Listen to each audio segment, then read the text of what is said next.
Welcome to seriously sprinting fun. Welcome to seriously summer months. Welcome to seriously cold. Welcome to two different sides of the world. Welcome where we both take our reading seriously and are just as serious about Paul. Welcome to the Koda show. Series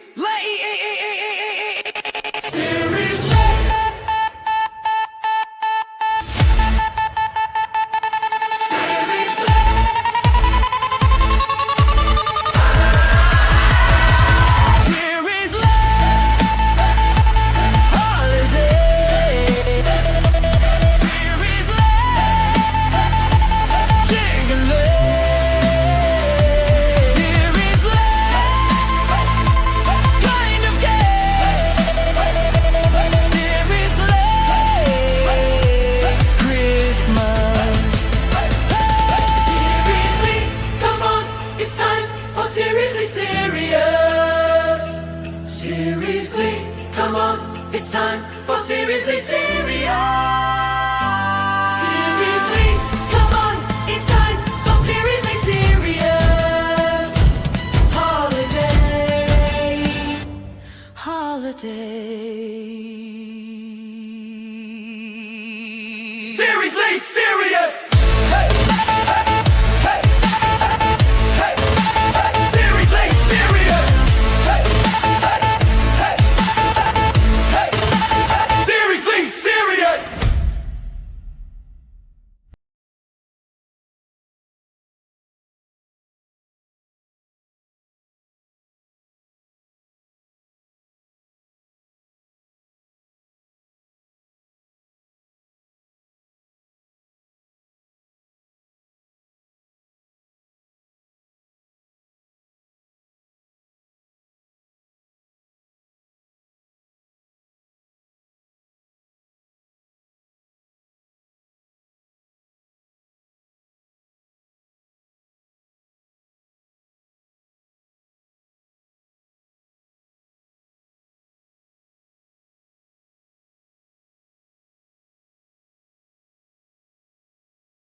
Okay. Okay, you can hear me now, yeah? Let's see. And ha! Sorry, friends. Leave it to me to be later than usual. But technical difficulties prevail. I guess my earbuds are dead, so I'm gonna have to charge those this first sprint in case I want to do any audio booking. How is everybody? Welcome in. It's seriously Sunday. And yeah, I'm not sure where Nicole is. I don't know if I thought she was gonna be here today, but let's see if she messaged. Running late. Go figure. Yep, so it looks like she will be here. And yeah. How have you guys been? How was everybody's holiday? Um, Ours is pretty low key, but we got some cool stuff. Hung out with family, and yeah, all the things. I have not read anything since finishing. What was that? Are You Scared? Which, yeah, I'm like, I couldn't see reading any other Christmas stuff because I don't know what would have topped that. I mean, it was pretty entertaining and funny. So, um, I did go ahead and give away the last 5 giveaway memberships for the month. So our 5 random people for this half of the month are at the top of the chat. Make sure to congratulate them. And yeah, we've got plans, right? So we are going to be continuousing. That's not right. We are going to be continuing Seriously Serious as usual next Thursday, and that's when we'll be starting the new Green Rider. So that's very exciting. Nicole and I are both taking a part in Boot Camp Readathon as well. So that starts on the 1st. Be looking for that. And today, I'm not sure if I'm going to read or not because I still have a lot of stuff to do. As you know, if you've been here before, everything's a mess. There's books all over the house, but I've been working on it. So I've just about got the table, which is like a folding table, regular sized table, in the living room uncovered with books. I'm gonna be moving that table in here just to get it out of the way and so I have a place to bring all the stacks of books because I'm organizing them into the different halls that I'm gonna have. Um, and it's just gonna be like a whole series of hauls from everything that I bought over the year because I'm a collector. I can't help it. And so there's that going on. I'll probably be working on that a bit. I'm also working on some things for boot camp, including a TBR. And yeah. Oh, I love this. Yeah, Jean, just for a minute, it looks good. Like I'm about to bring the mess in here because I think the easiest thing to do will be to organize in here and clear out the living room area. That way, when I'm ready to switch the rooms, which will be right after I'm done organizing and boxing up the halls for the day they shall be unboxed, um, it's going to be easiest, I think, to move the bed and dresser and nightstand from the room that Jane is in now, like out to the living room. There's not enough room in here. And then I can start packing up the shelves. And since all of her stuff essentially will be out of the other room, I can just take boxes over there until all the shelves are empty and then take shelves. And then once this room is cleaned out, then we'll just I figure it shouldn't take more than a couple days after I finally get started. And yeah, then it'll be easy to just move Jane's bed and stuff in here. I'm actually letting her keep my L-shaped desk. I got a different one that's a little smaller to go in the new library because there's really just not enough room, let's face it, for all of my books. So yeah, that's today's semi-official things to be planned, I guess I would say, instead of a plan. Yeah, yeah, good, good stuff. Let me back up to the beginning here and let's see who all is here hanging with us today. So I did see Raleigh popped in way earlier. Hello, hello, Raleigh. Welcome in. I hope you're still here or came back. Oh, the gifting of the memberships. Hello, Glenda. Hoping you're still here as well. Sorry for the late start today, guys. Just wrapping up all the holidays still, or unwrapping, I guess would be a better metaphor. Hello to Glenda and hello to Raleigh. Here's me talking about the delay. Just the Kiwis here. Hello. Here as long as the spotty internet works from the main house. Fair. I've had a very productive morning. Uploaded my bootcamp announcement. I saw that. Go ahead and drop the link too so everybody can check it out. And then made a thing for a thing that is being teased in January and starting in February. Oh, I'm very jittery now. Too much coffee as well, or just jittery from the announcement, the announcing of the announcing of the thing, the announcing of the announcement of the thing that's being announced in January to begin in February. Did I get all that? Jane's here as well. Hello, Jane. Welcome in. Hope you're well. Hope everybody had a good holiday. Let's see. That is great, says Raleigh to Jess. My hair's like sticking to me. Let's get that all out of the way. Hello to Jessica Kiwi and Jane from Glenda. Raleigh says, I blame Wicked for making me want to say Galinda. Sad face. That's funny. I still haven't watched Wicked. I did see part 2 was out, but I think I'd like to read the book first. Call me old-fashioned. Tasha's here. Hello. Welcome in. I thought I was late. Phew. Hey, hey. No, no. I don't know if anybody could ever be late here. We got you covered. Hello to Kasha. Nope, he's running a little late. Good to see you. Monique is here too. Hello, Monique. Welcome in. Oh, that reminds me. I've forgotten my glass of wine out in the living spaces. All right, hello to Monique. Hope you had a good holiday.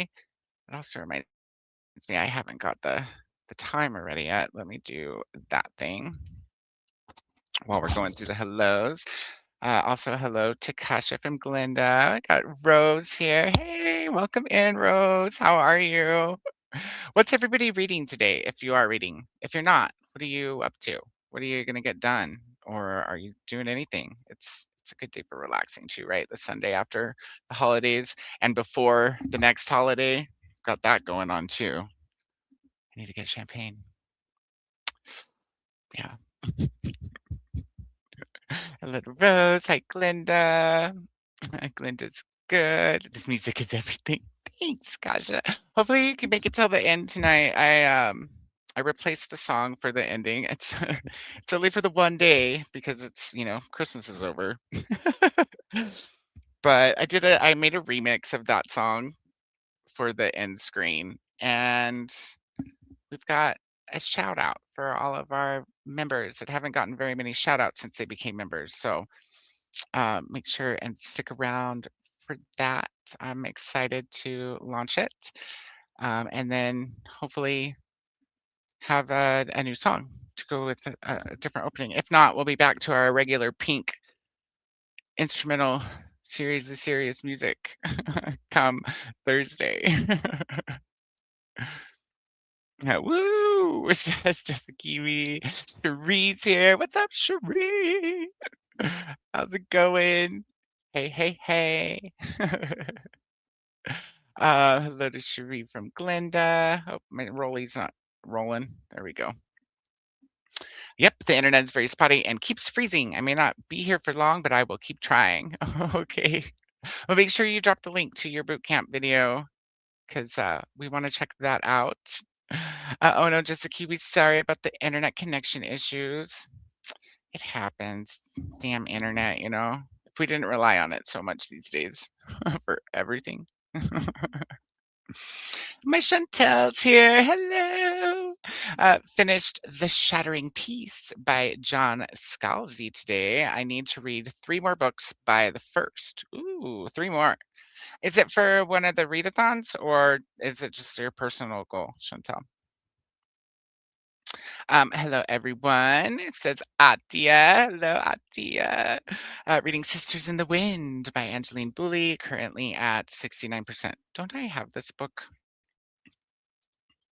It's like the third in the whatchamacallit, right?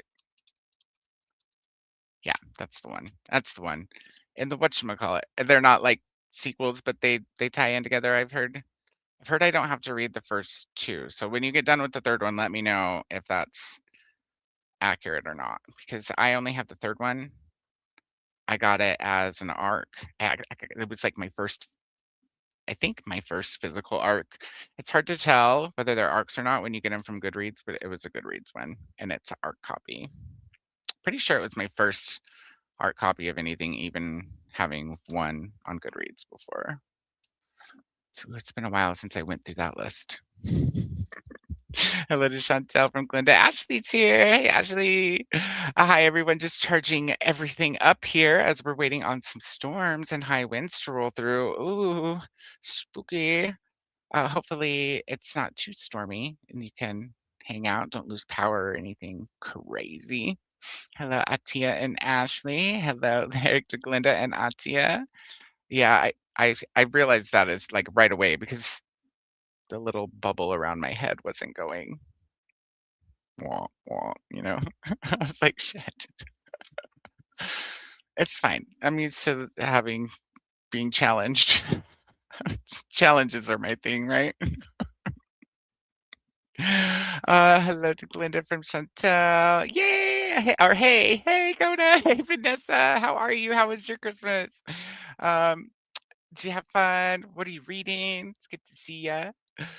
I just got done cleaning my, oh, I thought to store it first. Stove. Hey, that's exciting. I hate cleaning the stove. It's like we have one of those glass top ones, so it's like even after it's clean, there's always like those few things that won't come off. Like I don't know, they look like smudges, but they're not. Maybe it's burned something, but even the magic eraser doesn't work. So I guess they're just there to stay. Hello, Vanessa. Hello, Glenda.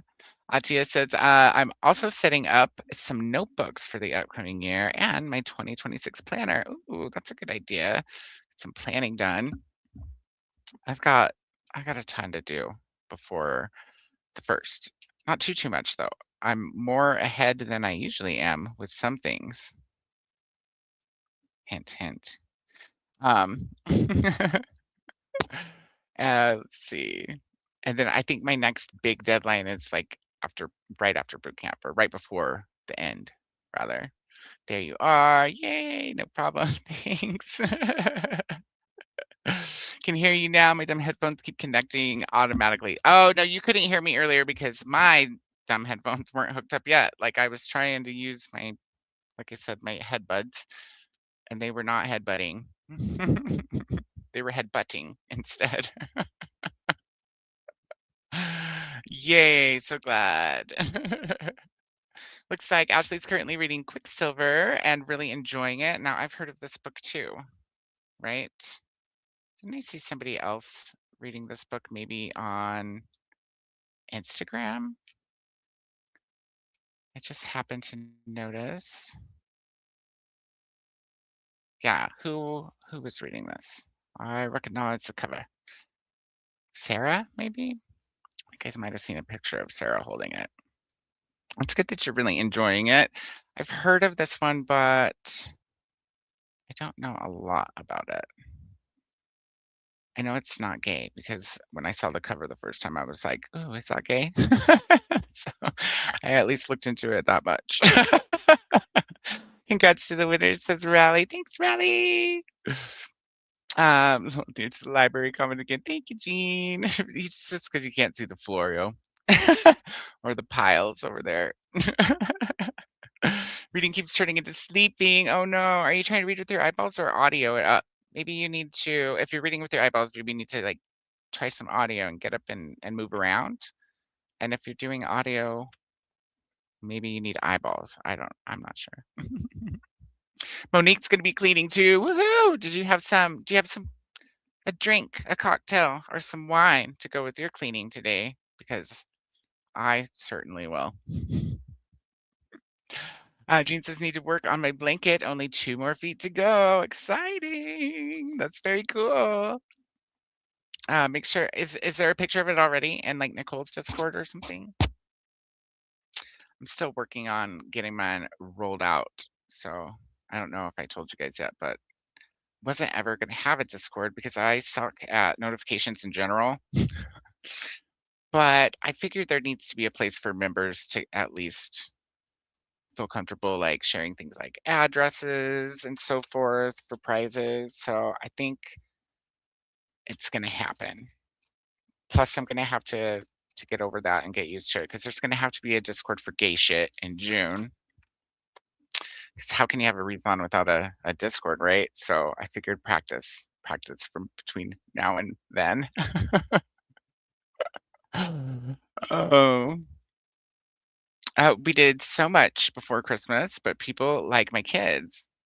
So wait, we did so much before Christmas, but people like my kid. Oh, but people like my kids. It makes total sense. I just wasn't reading it with the right inflection. So I have more to get rid of. I got you. Oh, who's moving in? Nobody's moving in. We're just switching the rooms. So Jane's room's gonna come over here, and the library's gonna go over there because, and we've been meaning to do this for like since a month after Jane moved in here, which was in May and or June. It was I think it was June, maybe it was May. It was definitely May. It's been a long year. Anyhow, because Jane was like, "Why don't we switch the rooms? Like your books are gonna need the bigger room." She's like, "It's grown so much. Your book collection's grown so much since I've got here, and I just have a feeling it's gonna keep growing." Boy, was that intuitive, because boy, has it ever. If y'all thought last year's haul was big, you don't have to worry because we're not doing it live this year. So no 8-hour haul this year, but there's going to be several videos. It's going to bleed into the first of the year with as many videos as I have to make with hauls. Otherwise, it would probably be an 8-hour video of just hauls with no chatty bits and no sprinting. It could be. It could be. Monique's gonna read here and there. That's fair. I might throw something in the ears if it feels like I can pay attention to it at some point.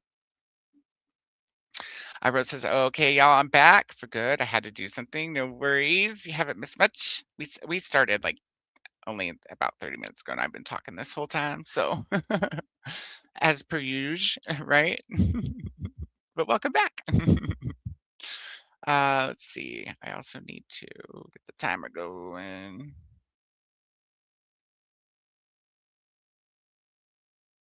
And log in. Maybe.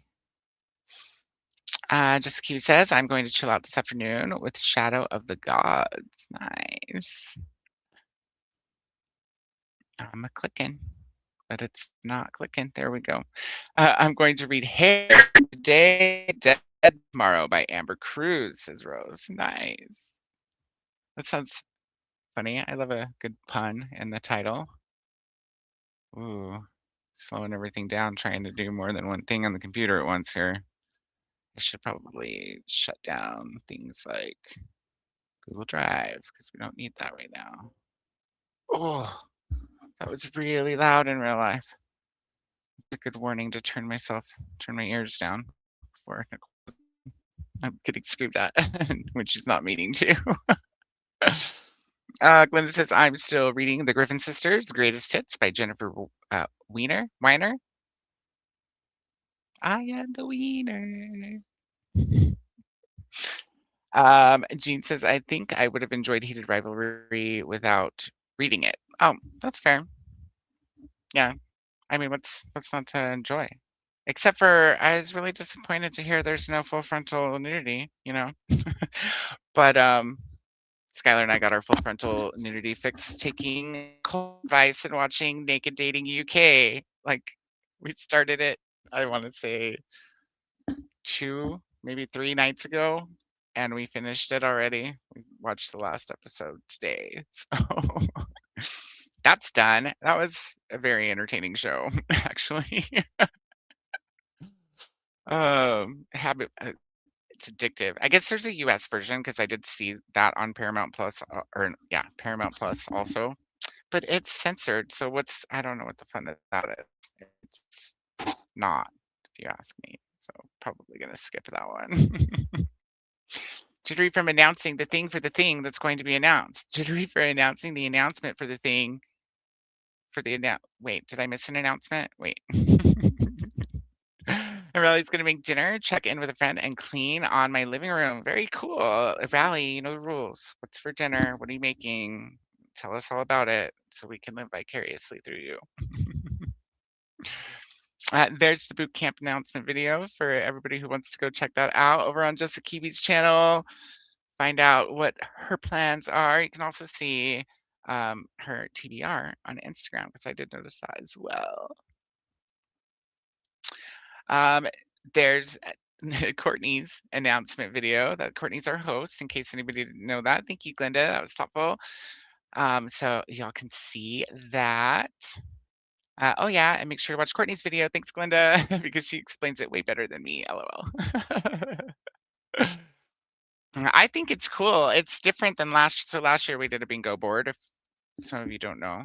And this year there's like 3 versions you can do, right? You can go Army, Air Force, or Marines, and it essentially is choosing if you want to do the prompts and the fitness aspect or wellness aspect, or if you just want to do the book prompts, or if you want to like double up on all the prompts. So there's something for everybody this year, and the prompts are laid out like a course that you have to make it through rather than just randomly reading. So I think it'll be cool that everybody will be reading the same kind of books at the same time. So that should promote some discussions, which I think was a cool idea for Courtney to have. Thanks for posting both vids. I want to check them out. Of course, Belly. And Chantel says she's working on her personal goal. Okay, yeah, personal goals are important too. You know, I got all kinds of personal goals this year. But I'm starting with this room swap. It's time. It's time. We got to get in the other room so that we can have another awesome but new library setting to hang out in. You're welcome, Jessica Kiwi and Rally. Hey to Rally from Kasha, who says, I also want to know what everyone is having for dinner. See, there's a reason we all get along so well.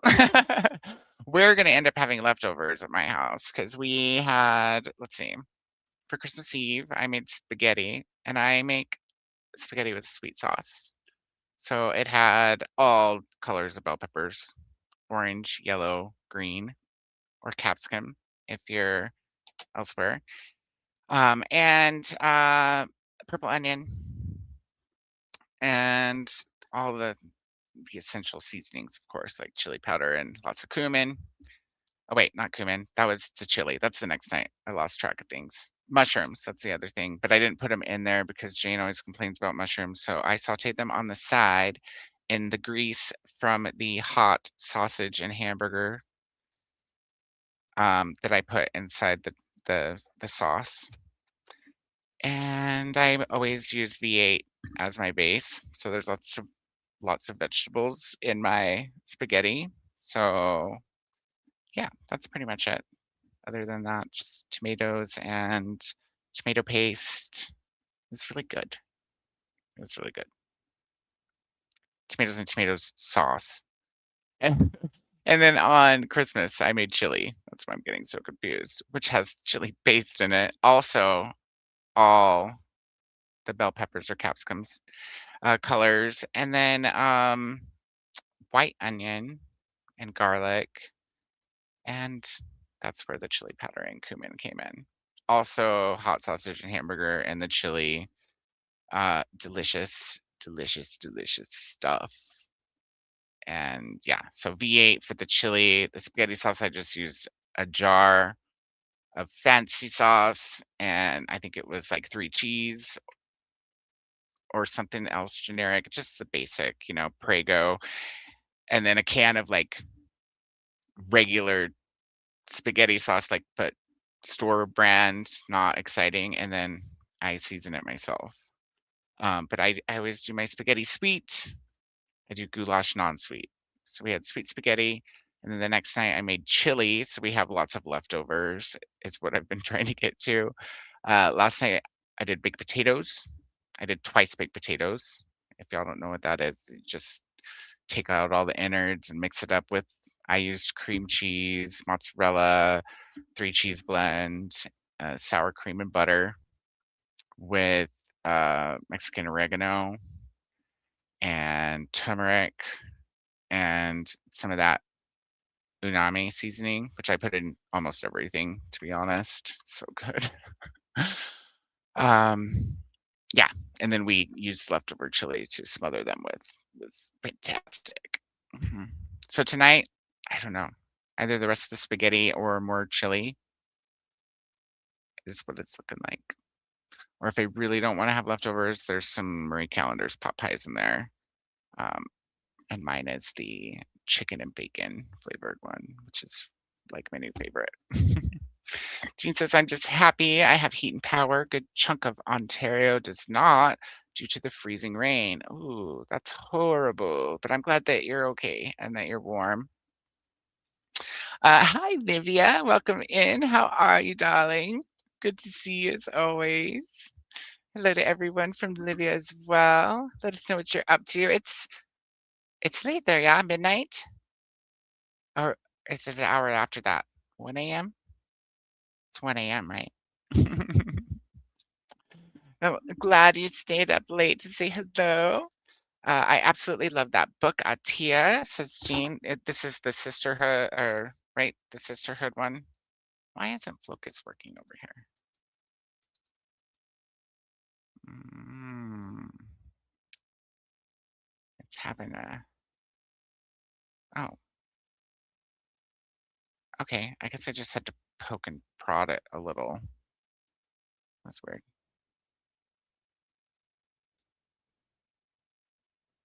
To use the regular side because I disconnected the drive to be uploading things.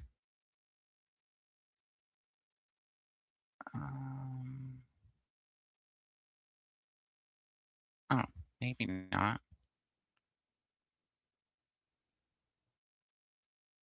Sorry, I just figured I'd set the time while I was thinking about it. Okay, it's ready. It's ready now. From Rally, Kasha, LOL, having sweet and sour chicken with rice. Yum. Sounds good. Gene says the third one does contain spoilers for the first two, but they're overlapping characters, not necessarily, but it gives you enough background to understand what's going on. Sisters in the Wind, that's the one. Oh my gosh, yum. Kasha made tempura last night. Zucchini and delicata squash. What's delicata squash?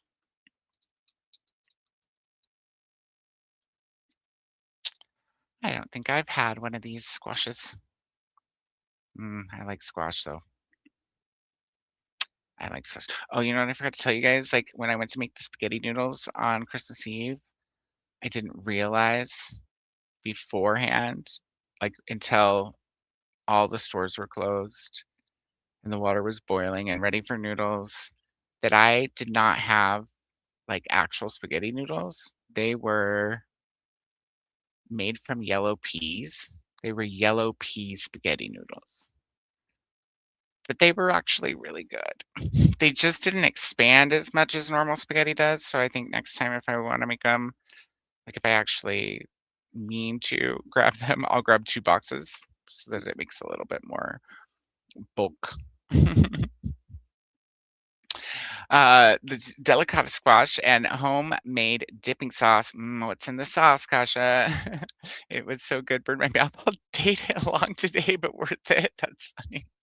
Burned your mouth because you were eating them too hot, like out of, after frying, or because it was spicy dip. Your Ted buds? They could be Ted buds. I do have some gay Ted in my stack. So could be. Could be. We need to do cleaning of some other spaces too. So it's not just the books, but like regular cleaning, laundry, kitchen cleaning and stuff. So I maybe recruit Jane and we can just listen to something on the loudspeaker because that always works out pretty well. Skylar had to go to work tonight, so she's gone till 11 p.m. So no reading the smut with Skylar. Hopefully she's not upset if we read some smut without her. Libby says, I'm working on my 2026 journals. I'm behind with them because the last weeks were split between my son and being obsessed with Heated Rivalry, the show and the books. Fair enough. I think we're still planning on doing a watch along over here. So the last time I asked about it, there was a few people who couldn't do it this month, and so we had discussed maybe January. I just need to like throw a line out there and see what everybody's still thinking, and then we'll plan accordingly. If it needs to be February, it doesn't really matter to me because I can watch it whenever. I have resisted so far, even though I know I could have watched it and then just rewatched it. I want to wait for all of you guys. So if you have an opinion, let me know in the chat. And if not, I'll catch your opinion later. I'll throw another poll out on the community page or something. Okay, I have been gone. Did not know who it was. Context? I feel like this was not that long ago. Oh. Did not know who it was. Is this about the food? You knew that I needed to know about your food, right? Or is that about something else? I still need to know what you're having for dinner, Rally. I don't know what that is, but I still need to know about dinner. No drinks for me today. I need to chill. Ah ha ha ha ha. Fair enough. A little breaky never hurt nobody, right? We're gonna have plenty of breaking during boot camp if you're gonna join us, Monique, because there's actually some prompts that say not to drink for like 3 days in a row. So I don't know. Not trying to like say you should drink today because we're gonna have to not in January a couple times, but just in case you didn't know. That's cool, says Rally. Yes. Shanta says, I need to warm up and try to forget the woo I just dropped on my propane tank. Woo. Yeah. I'm sorry, hon. At least it's working now. Like you've got, oh, hopefully it's not an issue for a long time, right? How long do they typically last? It's your first time replacing it, right? Hello to Livia and Jean from Glinda. Riley says, I have been doing the opposite, getting rid of so many books. I will tend to read more from my shelf. Getting rid of many books, so I will tend to read more from my shelf. Well, I'll always be reading pretty much from my shelf, except for the arcs. But there's so many books, right? Once they're given to you. Kindle Unlimited, maybe not so much, but the arcs will get read. The shelves will get read eventually. I don't really pick up things that I'm not interested in reading ever. If there's any exception to that, it would be like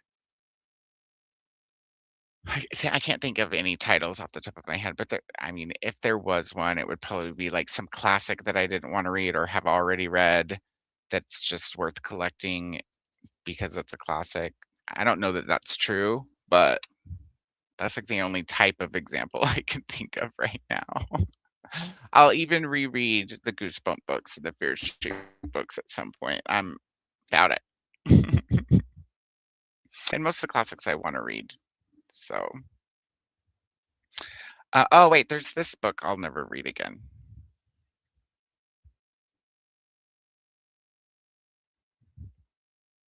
I was like, meh. This is not the copy that I first had. The copy that Patrick had bought me when it first came out, which was a year before Abominable sent me that copy. But I kept it because it's part of my Abominable collection.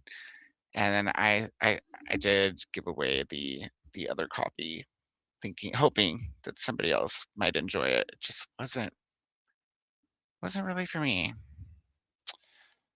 Rose says, Jess, hey, I got a question. I joined the Discord for Bootcamp Readathon and I cannot find where the prompts are located for books that I can read.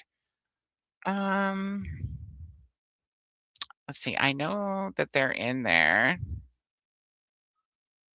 And I feel like maybe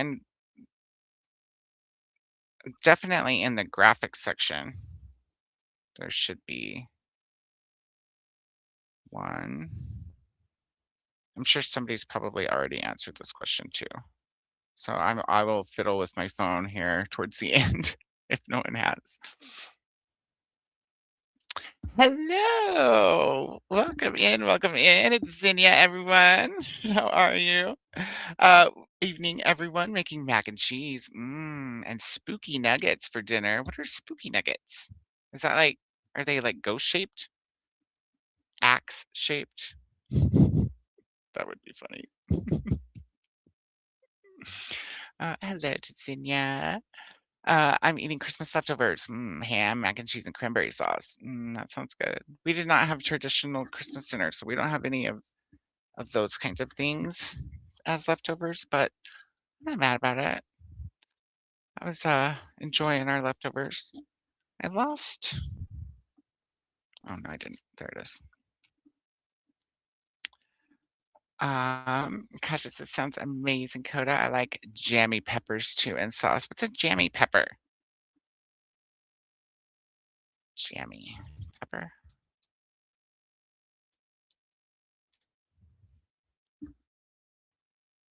Oh, peppers and onions slow cooked. Oh, okay, yes.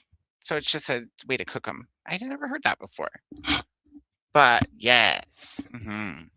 I like to I usually saute mine in like the hamburger grease or whatnot prior to putting them in the sauce. This year I didn't. I put them in fresh and I kind of enjoyed them being a little crispier. It's pretty good. I also did that because I completely forgot to cook the meat until like I had everything in the saucepan. Then I was like, wait, I went to like pour some. This was actually with the chili that this happened. I went to pour some beef broth into the chili.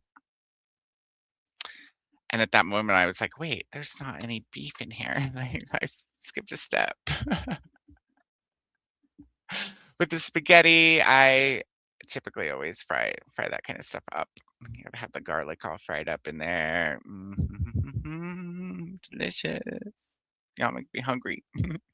Hello, everyone. This is Bree. Hello, Bree. Welcome in. Good to see you. Jean finished her leftovers from her cousin's turkey dinner. Yum, yum, yum, yum, yum, yum, yum. Just says it's too early for me to think about dinner, Kasha.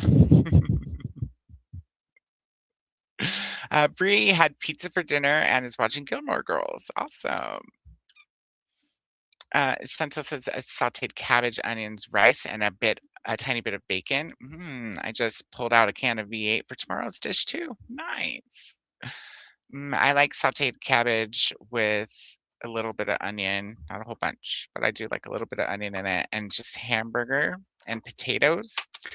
It's really good with ranch and hot sauce on it, like ranch and Frank's. I don't know, basic, I guess. Kasha says, Jess, oh, right, my bad, sorry. Any snacks you're having to share? Coffee, says Jess. I want more coffee too. Maybe I'll have a coffee and then a wine. Maybe. I don't know. That's a meal, kinda, says Kasha. Hello to Bree from Glenda. Hey, Glenda from Zinnia. Just says, and I'm thinking of dropping a couple of marshmallows in there in your coffee. Is it sweet coffee? Or is it what kind of like how do you take your coffee? Hey Jamie, welcome in. How are you? Good to see you. How's your side of the mountain? Has it been as warm as it has been over here? It's been crazy warm over here. It's weird. I get to start a new audiobook tonight, says Jamie. I finished Atmosphere by Taylor Jenkins Reid and in Anna's Sprints an hour ago. 5 stars. Awesome. I have yet to read Taylor Jenkins Reid, but I have a few of her books now. Yeah. Hello to Kasia from Livia. Livia had eggplant parmigiana for dinner. I love eggplant parmesan. Yes. Yes, I do. I love eggplant. Just not pickled. It doesn't work. The texture, oh, it's bad.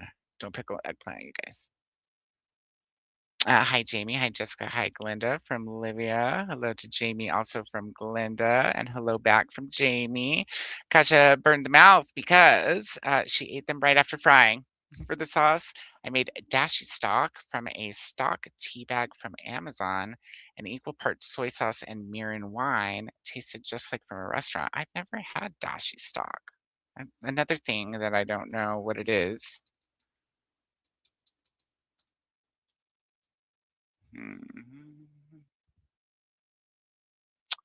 Huh.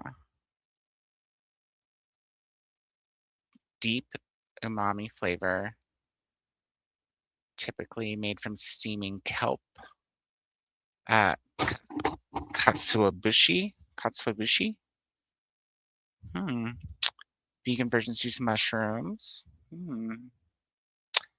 It says it's the basis for a lot of soups. I probably like it. I probably think it is delicious. Sure. Hi, Jimmy. Hi, Glenda. Hi, Livia from Kasha. I'm trying to behave, Koda. Just nothing.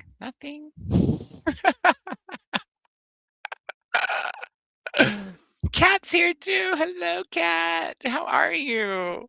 I hope you had a good holiday too. Hey, Koda popping in to say hello and boop the like button. Happy New Year, everyone. Happy New Year to you too. I popped on for a second on Wednesday. I didn't say anything, but I was there for a moment watching you. So it's so good to see you. Olivia says, I'm down for every time. I love the heated rivalry show, and I think I'll rewatch it many times. It will be fun to watch together. Okay, good. I'm glad. I'm glad you'll be there. Oh, hello to Kat from Glenda. Chantel is saying, no, the parts aren't in yet. Still working. Thank God I have electricity and a tiny backup heater. It's going to be 36 degrees. Hello, Bestie. Hello. How are ya? Yeah, good. Just running late as usual. All gravy. What's going on? Oh, just almost got it through the chat. Actually, I'm almost I'm within my boundary of an hour to an hour and a half, which is given to me sometimes. Yep. Just gonna be continuing to work on books and maybe listen to one. But cleaning Nice. is in the stars. How about you? Are you reading today? Yeah, I am reading as well as doing synopses and stuff for filming and whatnot. And I also have to film with Savannah the map, which if she doesn't get out of bed soon, I'm gonna have to go and wake her up. So yeah, it's all happening. That's awesome. Jane's been sleeping in these past few days. Yeah. Like really pushing the meaning of sleeping in. to a whole new time zone. That's fair enough. Yeah. But she's on holidays, isn't she? Yeah. Yeah. But How long is she on holidays for? she didn't go back till the 7th. Oh, okay. Yeah, so she gets a pretty good break, good sized break. Mhm. It's exciting. Jamie says, so far, I just look in the graphics section for the prompts for boot camp. Yeah, I know they're in there. If they're listed elsewhere, I'm not sure. But they're definitely in there. Yes. I may have seen a better list format in the Discord at some point, but I could not find one this week. I have screenshots somewhere of a list that I made. Let me see if that's over here. I don't think there's a list as such that I've seen either. I have a list because I made one when I was, because I needed to be able to look at it. Let me see. It is somewhere. I believe it's on this computer, so shouldn't have to connect to the OneDrive in order to see it. Let me just see. There is in the let me just make sure I'm in the right place. Where is it? It is in the graphics section. There is an actual graphic that has each of the prompts on it. So a book of self-discovery, an indie book, military rep, green or blue cover, a horror, fantasy or sci-fi, physically read it, the book for half an hour, and there's the list of everything for each prompt. So yeah. I'm not seeing it where I thought it was on here. Unless...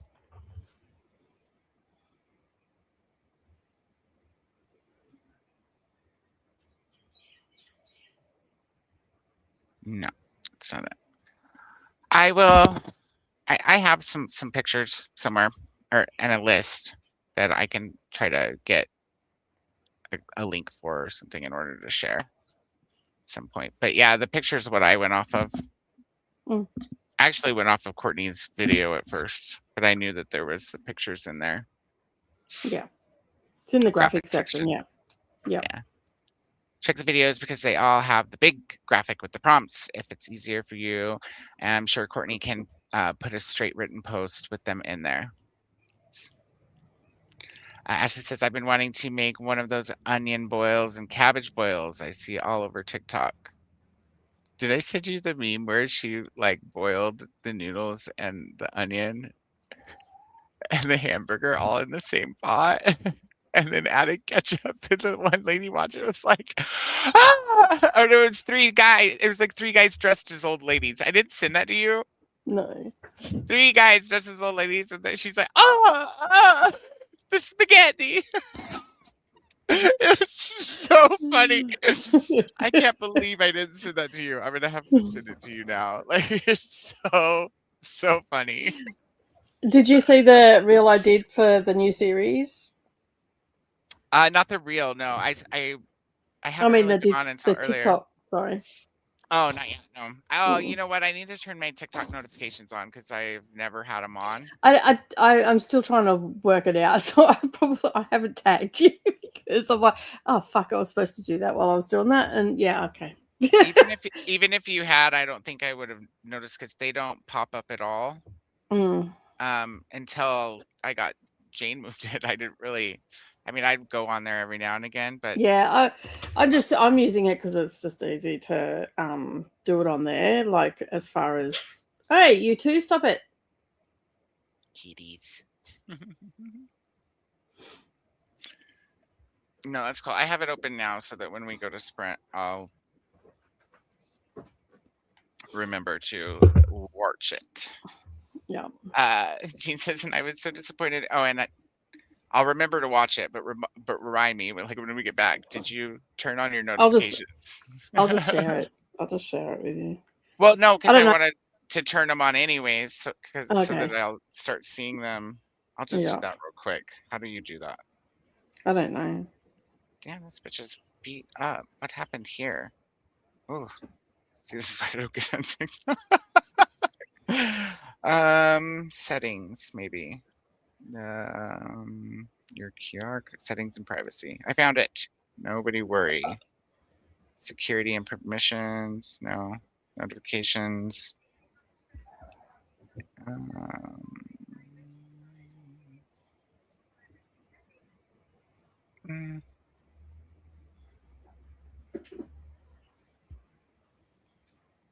Push notification schedule.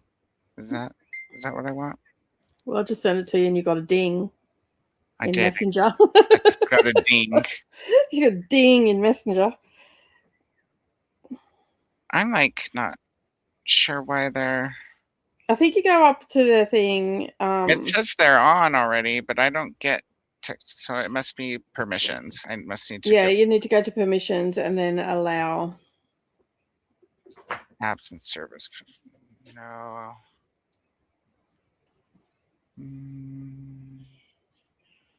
Can't believe I'm on TikTok. What the fuck?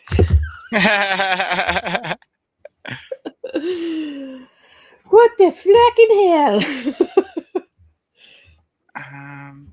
Something's in the Kool-Aid. I'm just, I don't know. I'm gonna have to figure that out later because I don't know what's up. So I just thought they were turned off, but maybe I turned them on, but I haven't gotten any. I just get too many notifications. It's on Samsung. I've just got I've just pressed on the actual app icon and then it comes up with notifications, start recording. I guess I did turn them on already because I have a notification. I scroll all the way down to my notifications. I had one from Ashley following me and Donna, but I don't have any notifications about you. No, because I didn't tag you. I forgot to fucking tag you. Oh, it doesn't just notify you when somebody you follow makes something new? Yeah, you got to go into your friends, I think. There's down the bottom in your app. Yeah. There's home, friends, and there'll be little 9 notifications there. I'm in friends now. Are you not following me? Bitch, what? I am. Aren't I? I don't know. Maybe not. Yeah, I should be. Apparently, I'm not following. Yeah, anyone. you are. It says you're on right now. Say hi to Koda.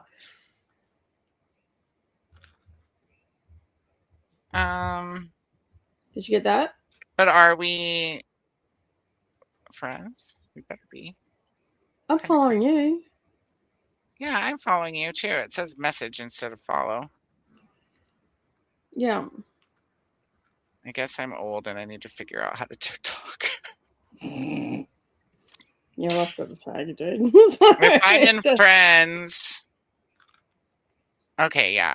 I'm scrolling through and I see I do follow some people. But you can't, it doesn't like have you up at the top. Oh, now it's Nicole sent a sticker. Hello. Hello. Okay, cool. Well, I'll find it now. I know where to go. I don't even think you can edit afterwards, can you?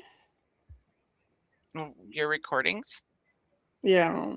Oh, here we go. Edit post. Mention. Here we go. Searching for Koda. There we go. I mentioned you. Are you there? There we go. Well, I'm saving it. I just mentioned you there. So hopefully that will now give you away. I should get a notification for that, right? Yeah, well, I would think so. The only reason I'm asking is because it's about you. So I opened it up. Well, I knew it was coming. I opened the video up. Now I did get a notification. It says Nicole mentioned you in a post. Okay. Cool. Yeah. So now I'll remember to mention you when I do it. I'm still new to it. I'm surprised it doesn't notify you. Just I guess they expect you to go to your friend's wall and scroll. Maybe. I don't know. But yeah, I opened it up. Books my bestie sent me to emotionally devastate me. It's easy. I filmed 2. I've got another 2 to do. And then when I go to Savannah's, there's another 2 that I've got to do. Oh, right, because I knew those were over there. Yeah. So they're all you're filming after you read them, right? Yeah. So okay. Yeah. I didn't know if you meant to like announce, like if you were doing both, like announcing that you're reading them and doing it. No, I might do like, you know, I'm reading this book or something along those lines, but I won't announce that they're what they're from or who they're from or anything until I've read them. It's just easier that way. That's fair. Less confusing, less things to remember. Right. You know how it is, right? I've got a lot of planning to do here soon. But I did find out that I have like some more time with some of the things I thought I was going to be having to get done by the end of the year. It turns out I'm good. So still same things coming.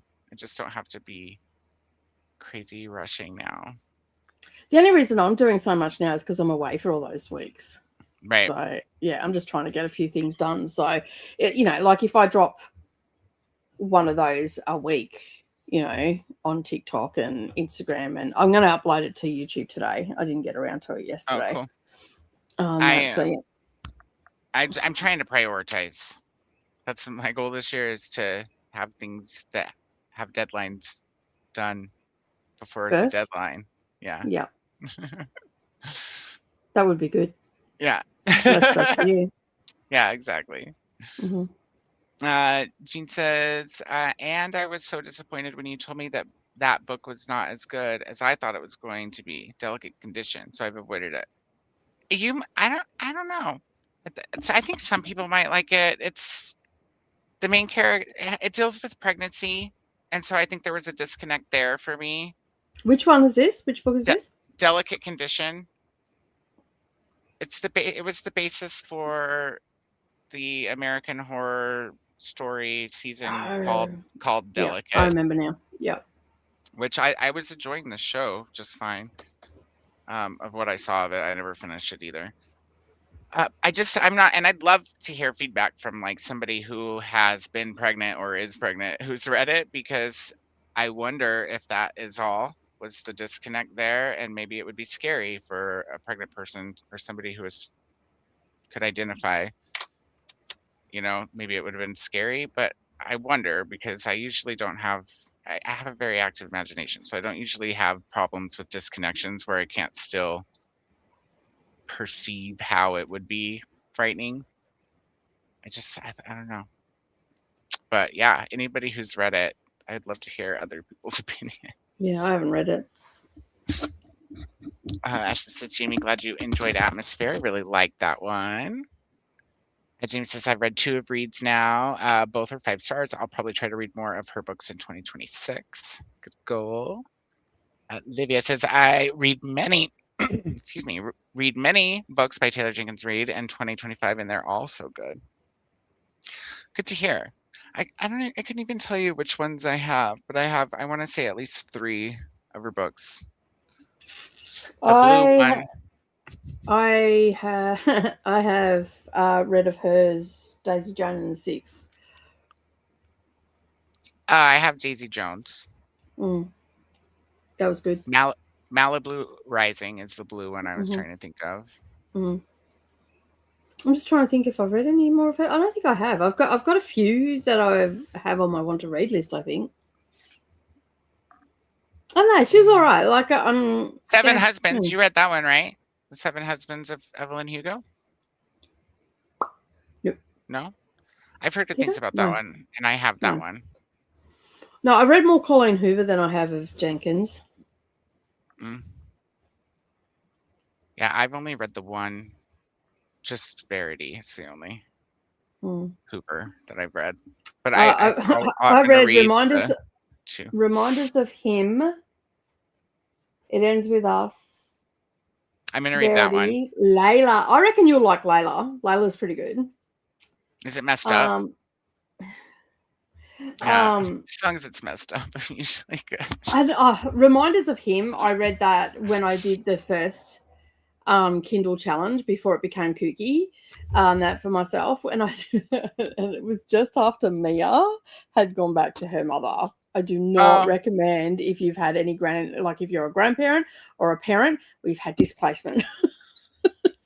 No. I'm like, I was just like sobbing. And I even said in my blog, I do not recommend if you're going through any of this to read this book at this point in time.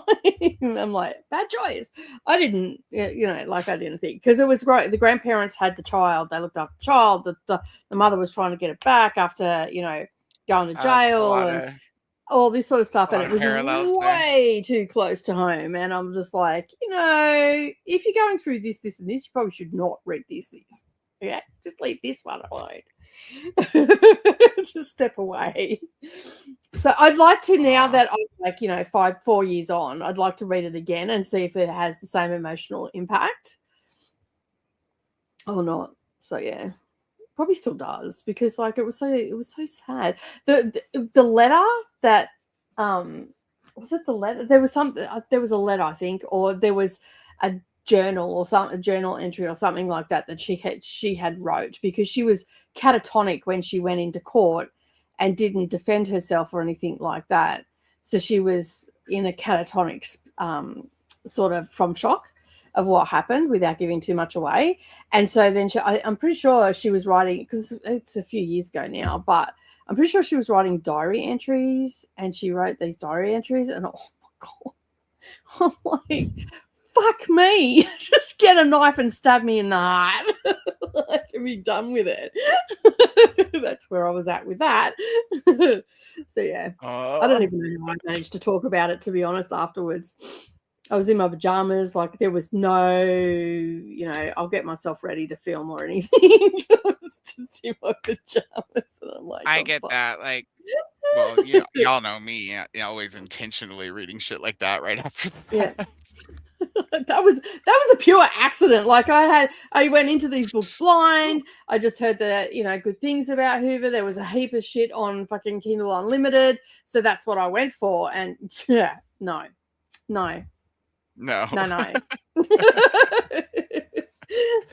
So yeah. Oh my gosh, no wonder I'm cold. I'm like, it's chilly in here. What happened? It was so warm earlier. Like I got out and I got back here and was like, and now it's gone down to 34. Okay, so you're almost down to 0. So I can shut the window, I think. Yeah, you probably could. The plants are probably like, what the fuck, dude? Oh, goodness. Our weather was very confused today. It snowed this morning. Feels gross.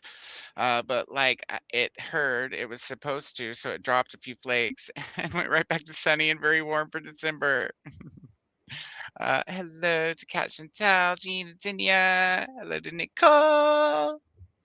Hello, Nicole. Hello, Nicole, from everyone. Coming through with the hellos. A few more here. Yay, Nicole. I'll just keep waving. Jamie says, I like sleeping till 11 or noon, so I'm glad I get to enjoy sleeping in too. That's fair. Jane's been sleeping until like 3 p.m. Yeah, what time's she going to bed though? The first couple nights pretty late. But last night, I'm not sure. I told her she could watch TV till 10, and then I got her up at 1 today. It just says 24 rows to go. I tagged rows directly to the graphic. Nice. No, not like that, Koda. Oh, what did I do? This time. So now we have high wind warnings, thunderstorms on the way, severe weather advisory, and flash freezing all within the next 24 hours. Welcome to the cray weather of Ohio. Oh my gosh. Oh, that's scary. That sounds like Christmas Day in Australia. We had snow in Tasmania, heaters on in Victoria, heat wave in New South Wales, and crazy ass storms in southeast Queensland, and flooding in North Queensland. So yeah, that's nuts. That was just Christmas Day. It was like 65 degrees here on Christmas Day. It Well, was the nuts. storms were that bad on the Gold Coast that a crane on a building site was the top of it bent in half. That's how strong the winds were. Oh, that is strong. Mm, Bending them cranes. yeah. Jess is looking forward to Friday. And Jane says, sorry, I have to go. Family's here for dinner. We'll see you later, Jane. Thank you for being here. Oh Come yeah, back if on you can. Friday. That's right. Yeah, I forgot Friday. Just Kiwi Friday. and I are doing a buddy read on Friday. On the Oh. stream. So yeah. Is it a secret buddy read? No, it's for boot camp. Oh. Yeah, Mm. it's Define Comedy. Dante's Inferno. Oh, I have that book. Well, you can buddy read it with us on Friday if you want. It For should be boot in the camp. poetry section, right? Yeah. It's not a huge book. Cool. Fun. Yeah, we're doing that on Friday on my channel. I've got hot chocolate, Mexican hot chocolate cookies. They're so good. Heartburn in a biscuit.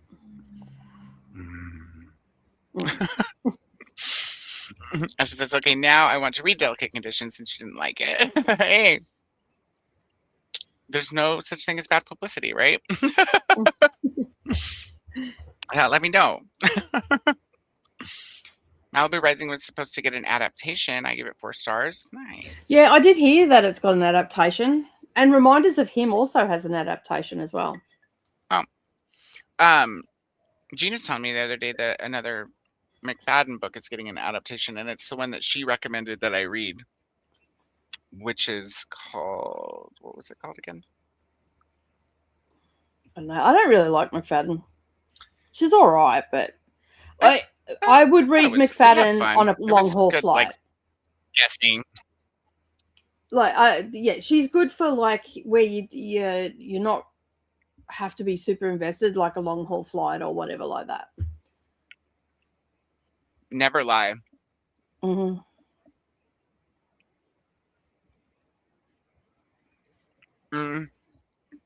I thought The Housemaid was fun.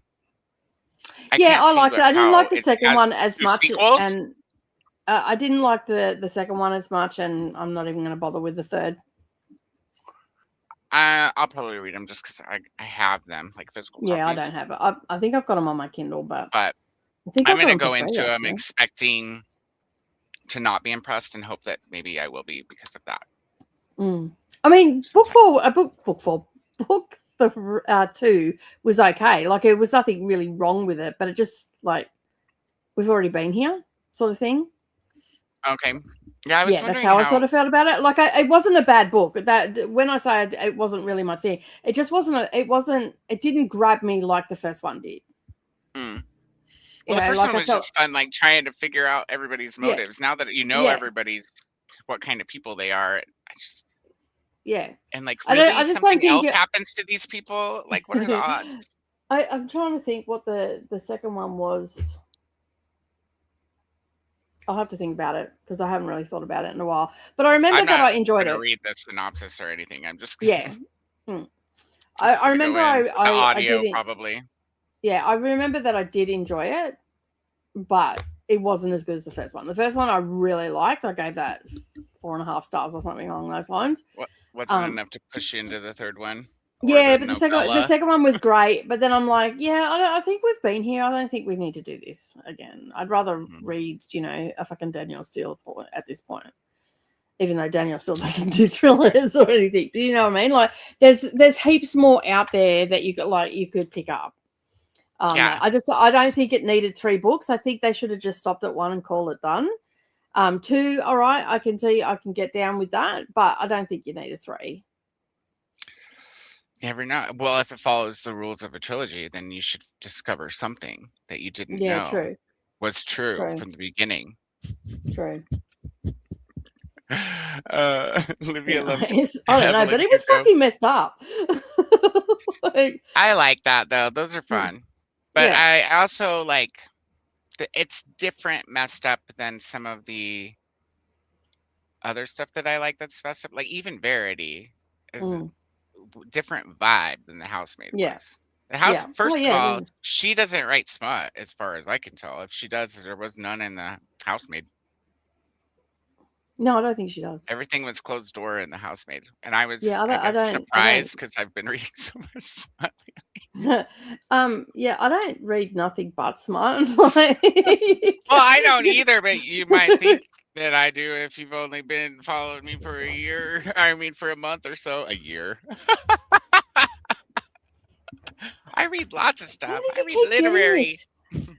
The kittens keep decording my hoodie.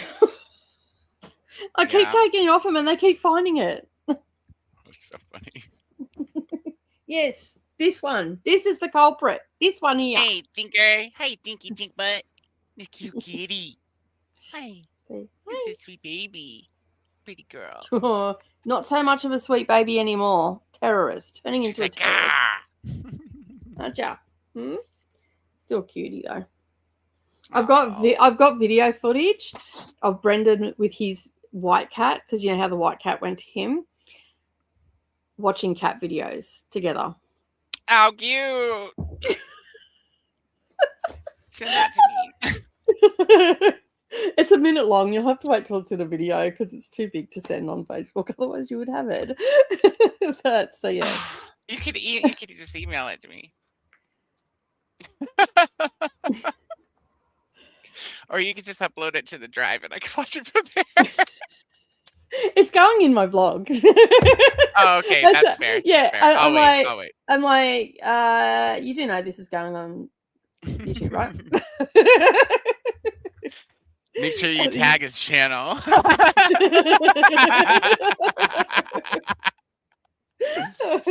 Oh, that's funny. Jamie says, I've been debating with myself over whether saving books and craft supplies from landfills is enough of a basis for a nonprofit without adding some additional charity to justify nonprofit status. From like you're going to the landfills to redeem them? Aren't you worried about poop? Or are you saving them before they get to the landfill? I'm just thinking there's Just have no to know way. how this works. That's like the ultimate dumpster dive. I'm like, I don't know whether I would want craft supplies from landfill, to be honest, Jamie. And I feel like a lot of crafters would be that way. They would rather get it like donated as opposed to from landfill. Well, it's just saving it before it goes. Then yeah, but still, like if it's destined for landfill, there's going to be other stuff mixed in with it. If they're not just getting rid of craft stuff, that's another thing you've got, and like the hygiene of it as well, and also the fact that paper also holds smell. So yeah, there's that as well. So like, unless of course your landfill has, like our landfill here, we have a section at our dump, what we call a dump, right? There is a section where you can take furniture that is okay. Yeah, we have something like that here. And you can take books and clothing and stuff that is okay. And then usually a dump shop will have the tender on that here in Australia. So that means that only that dump shop. So we've got what we call a dump shop. So they get things like bikes and everything that are donated by people to this part of the dump. So it doesn't technically go into landfill. So yeah, but still craft supplies and books are probably the one thing that I draw the line at. It would depend for me. I definitely wouldn't go traipsing through the landfill looking for books. But and hey, even still, I probably wouldn't get stuff from the dump. I would be more inclined to open myself up as a charity shop for donations, and then go from there. On that, that would probably be the way I'd go, and then maybe approach your dump to have a spot where stuff can get donated at the dump as well, and then that way it doesn't end up in landfill. That would be the way I would go. To answer your question, I have finished my first physical arc. Read that in a day. Very Read cool. it. Actually, I read it in 8 hours. Must have been good. It was actually. It was actually really good. I enjoyed it. And now my TBR for December has sort of gone out the window a bit. I've got a few books left to read on it that I may or may not get to, so I don't really care if I get to them at this point. I tried, I failed. I didn't read as much as I normally would. I was still pretty tired from November. But the book that I am reading today is called The Hill in the Dark Grove. Okay, now you're going to ask me what that's about. So let me just... It's hard to explain. It's horror, literary horror. It's called what? Say the name again. It's called The Hill in the Dark Grove by Liam Higginson. Comes out on the 8th of January. It is a literary horror. It's put out by Picador, Pan Macmillan. It's eerie, dangerous, tender, terrifying, powerful. It's got all the things going on it. So it is... Dark Grove is a story about a lost way of life and the terrifying lengths that we go to protect what we know. It's the last of long... Carwin and Ran are the last of a long line of sheep farmers, and they're living out a brutal year on their hillside farm deep in the mountains of North Wales. So this has some folklore in it, not a lot at this point. I'm about 40% in. It has some folklore in it. It's got some gross stuff around animals and sheep, especially about like fly-blown sheep and stuff like that. Because they're going through a year on the farm. So they're going through all the seasons. And I can't really talk about it without, I feel like I'd give stuff away. But there's some folklore in it. And it sort of starts out with, you know, how superstitions start and how folklore starts and all the rest of it, whereas you don't get as much folklore in the cities, but out in the countryside you tend to get more folklore surrounding, you know, superstitions, supernatural, the fae folk, all that sort of stuff. So if you don't know a lot about Celtic folklore, some of it may get lost on you. It is very literary, but it's actually I'm enjoying it. It's holding my attention. Like, I've just been slowly reading it and enjoying it for what it is. And it was one of the ones that Pan Macmillan sent me pre-approval for. So, and it comes out on the 8th of January. I'm enjoying it so far. It's very atmospheric. Like you remember Sea Scraper when I read Sea Scraper for the Booker Prize? How I said it was very atmospheric. You could, like, the way it was written, you could feel the cold and all that sort of stuff. This is sort of written in a similar fashion, in the way that you can really, like, it's really pulling you in. Like, it's really, even if you didn't have a vivid imagination, which I do, even if you didn't, it would definitely give you those creepy, eerie vibes. It will give you that, even to the point where they're like there was a couple of them walking along and they seen something in the mist and the fog and all the rest of it. So if you've ever been to Highlands, like anywhere in winter in the Highlands, it's very foggy, it's very misty, it's very damp, it's cold, it's very eerie. Like it has that real gothic vibe to it. And they walk along, they were thinking that they were seeing some stuff, and then they realized it was their neighbors because they were waving back. But it built it up as if it was, and then it had that like little bit of humor in it that, you know, that it wasn't and stuff. So I'm enjoying it. Like it's very much pulling you into the story and and just keeping me there. And it's got all the feels for it. But it's horror, literary horror. I do like literary horror. A lot of people don't. So do I. But yeah, it's just because it just can go any direction, really. But this is also, as I said, it's got folklore in it as well. So, yeah. I'm just And gonna it's pop the and link in for everybody in case anybody's it's interested now. and it's got the themes of like obsession and all that sort of stuff in it as well. So it's got some pretty solid themes. I think it's pretty solid writing. I don't know if it's a debut though. Does it say for these?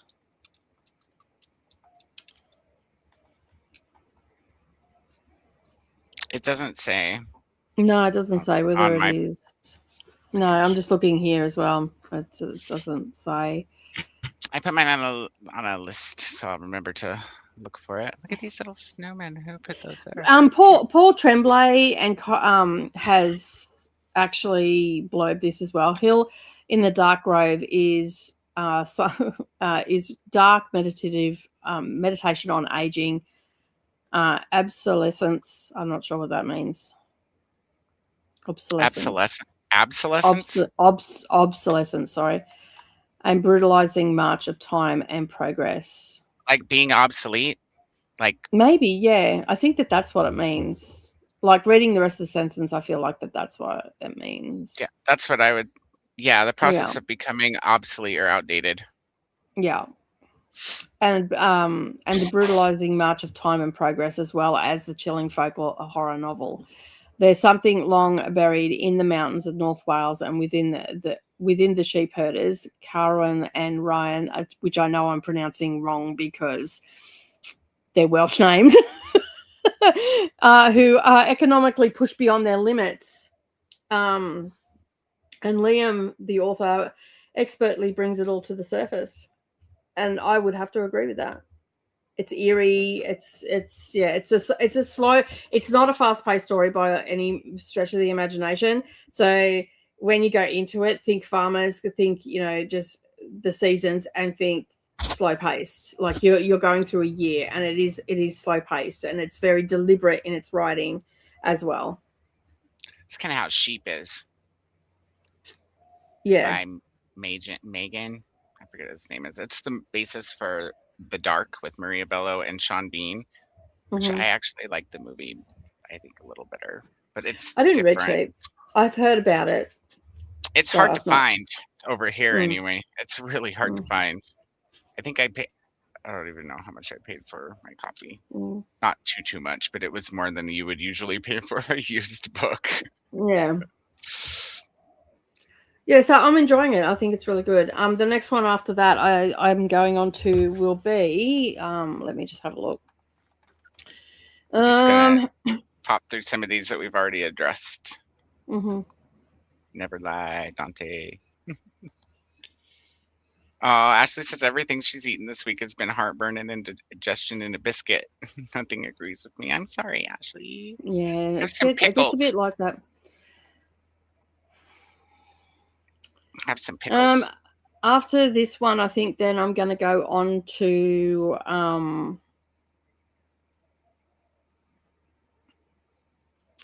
Best Woman. Or, hey guys, stop pulling me books off the bloody shelf. What are you doing? What do you think you're doing? Can you see the cat? No. Yep. Crawling behind the books. Yep. On the bookshelf, pushing books off the shelf. Sounds about right. I'm like, what do you... And it's like, it stopped like this, and it's looking at me going, shit, I've been busted. That's Houdini. So I'm either going to go on to, because the next one that's coming, I'm probably just going to work these in order. The Hill in the Dark Grove is coming out on the 8th of January. And I also have Tomorrow Starts Today by Jessica Redland. Totally polar opposite books, but coming out on the 8th.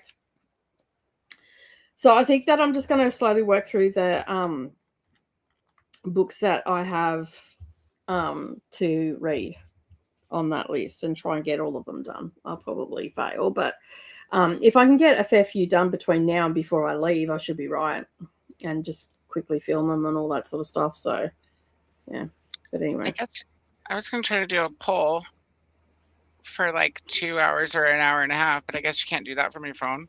That's silly. No, I think you can only do it from the Yeah, I couldn't find a way. That's silly, YouTube. Fix things. Sorry, Ashley. I hope you get something delicious that doesn't hurt your belly soon. Goodreads is saying the whole of Divine Comedy is between 600 to 800 pages, depending on the edition. But is that so? Are you reading the entire Divine Comedy, or are you just reading the Inferno? Because part 2 is Purgatory. As far as I know, we're reading the entire thing, unless just Kiwi's changed her mind.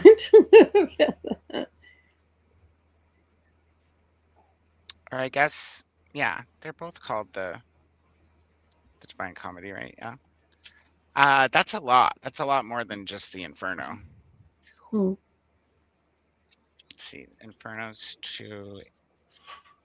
288-ish. Purgatory. There's 4 books in it, isn't it? If 3? I thought there 3. was only 2, but I don't know. Part 1 is Hell, which is the Inferno, right?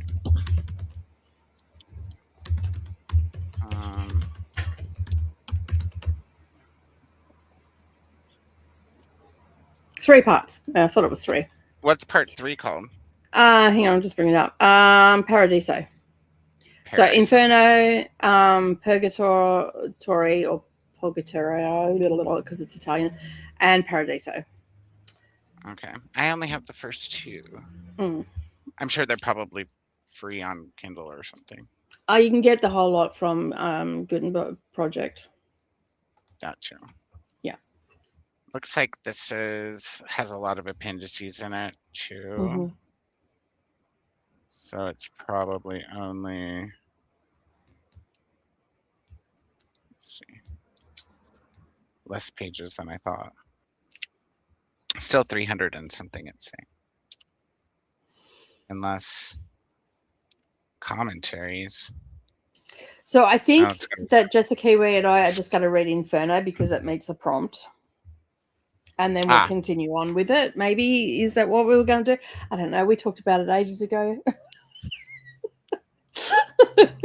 I've done so much sin. It's such an innocent face, I know, right? Before, it was so funny, and I was spewing. I didn't have my camera in here, and I walked in, and the one I just held up, Speckles, was climbed up the fly screen and was clawed into the fly screen and was doing this, looking out the window, trying to see what was going on, watching cars going past and all sorts of stuff. It's funny. I can hear you because I've turned it up really loud. I should have shut this window real quick because I don't know. Okay. What are you got now? What is that? And Jamie, it's stuff on it, like not packaged, like not backed up for landfill, but it will end up in nobody. So what are you doing? Steal your cat.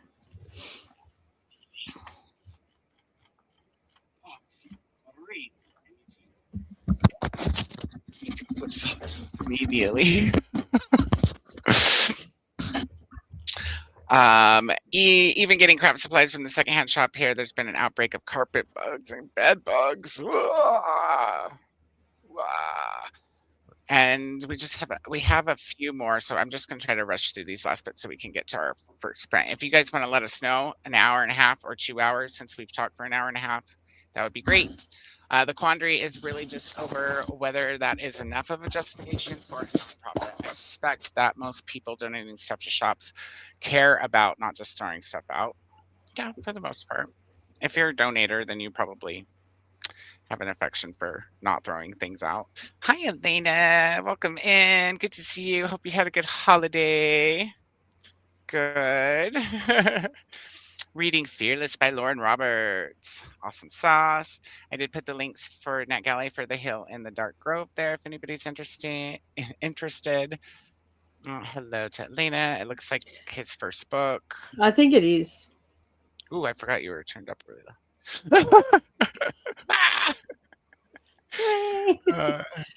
There's on the list: Inferno, Purgatorio, Paradiso. Mm-hmm. Hey, Christina! Welcome back from the party. Christina had to go to an event but it's back now, looks like. Hello to all the chat. Just got home from family Christmas and now going to decompress from all the peopling. Fair, fair, fair. You guys don't forget to do all of the things. I've been talking for an hour and 35 minutes. Please read it so that I don't have to. Hell, Purgatory, Heaven, Inferno only. You've done only, yep. At least for the sprint. Hello to Christina. Actual text of the whole Divine Comedy is not that long once you exclude commentaries and footnotes. Okay, so the commentaries is not part of it. That's okay. That makes a big difference because all of this is commentaries. Yeah, it's not like, I think a lot of those books too that you see on Goodreads where they say it's 600 and 800 pages, because I don't remember it being that long. Yeah, I was just looking at the entire page count, but yeah, commentaries. Oh, there's commentaries. Okay, they're not like a separate section. They're stuck in after every chapter. Yeah, looks like. Yeah, so there'll be lots of skipping pages. Maybe I do need a copy where it doesn't have the commentaries after every section. Does this one also? No, it looks like this one saves the commentary. Maybe, I don't know. It's hard to say. Well, in that case, but heck, if we can get all of it done, then let's do it. Ooh, thanks, Jamie. And check your Insta Koda. Stop eating my mouse, whoever's doing that. It is not a real mouse for you to be eating. We can play it by ear, hair, ear. Yeah. Hello, Christina. Hope you had a good Christmas. In Italy, we study one part a year. The best is Inferno. Hello, Monica. Welcome in. Hope everyone is doing well. Just finished my last read of 2025. Finished Monstrous Volume 10. Now just listening to some tunes. I'm going to do some reading journal admin. Excellent. Hello to Christina. Perfect pronunciation, Koda. Oh, thank you. LOL 2025. Yeah, I got you. I'm already in the future. Haha. Hello to Monica and Elena. And hello there to Monica from Glinda. And that has brought us to the bottom of the comments. Nobody said what they wanted to do. I'm just gonna go ahead and say we should probably do 2 hours since we took so long and started late. We'll get you guys some good reading time. Let me just fix the timer. And we'll be back by 10 p.m. Eastern. That still should be hopefully early enough for people to hang in and have one more chatty bit as well. And yeah, so if everybody's ready, I got the timer up like a good person. Are you going to share it? I'm trying to decide where I want our lovely faces to be.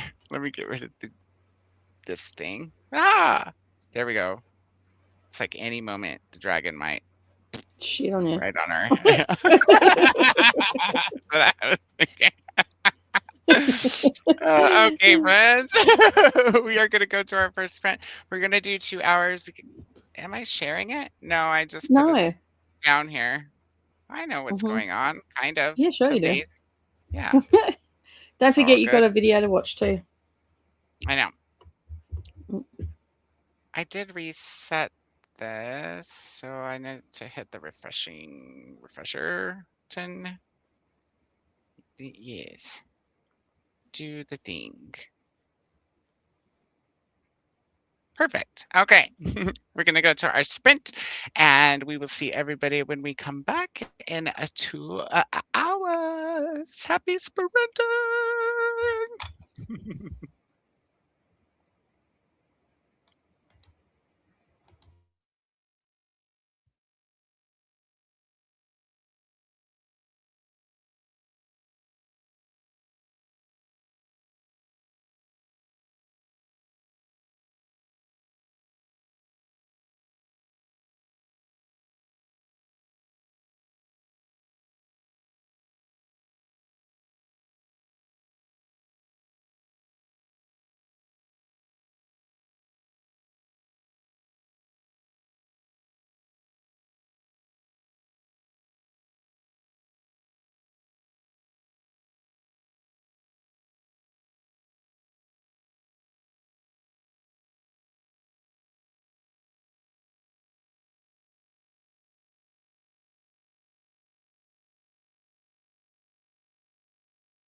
All right, we're back, and my headbuds work now. Oh, oh my phone, and my headbuds work now. Not bad. I thought the timer sounded a little in stereo. Let's see. Oh, hello. Hello. How was your sprint? Yeah, good. I got to 80% of my book. I think I read about 15%, and I'm doing some graphics for videos. Savannah is on her way back home. Well, I heard the and timer. I didn't film anything. So yeah. Tomorrow is another day. I can't. Hold on.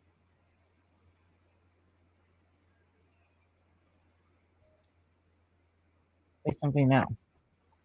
Hey. Okay, now I can hear you. It must have been my buds. So as I was saying, Savannah has gone home. I did no filming and I did some graphics and I read about 80% of my book. Nice. I got, well, you can't really see it. I got the table in here, which is the table that was out in the living room covered in books. Mm-hmm. No longer covered in books. Now, we can get all the books off the kitchen table, bring them in here. Hi, kitty, kitty. The troublemaker. Oh. The troublemaker that keeps running out. Every time I open up the craft room door, she runs out there. And she knows she's in trouble now because she, as soon as I walk out there, she tries to run back in into the house because she's been naughty. Yeah, you. Mm. Stinky. Silly kitties. Oh, wow. Yeah, I didn't read any. Just worked on books and then got that table in here. So cool. That's all so far. Oh, and I got me a glass of sweet red. I also started packing my suitcase as well. Well, not packing it yet, just pulling all the shit that I want to take out with me and then whittling it down. Nice. Exciting. It's exciting. Trips are exciting.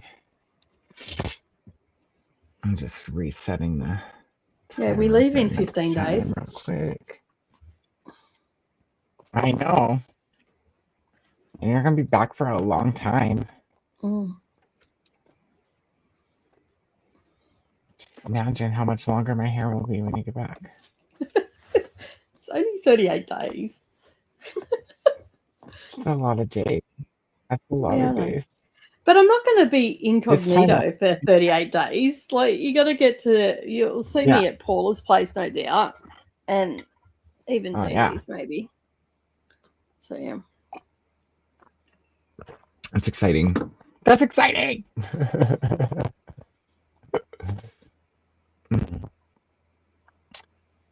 Let's see. I'm just trying to find my star because I know I put one there. My nose also started, like, getting all runny. I think it's just allergies.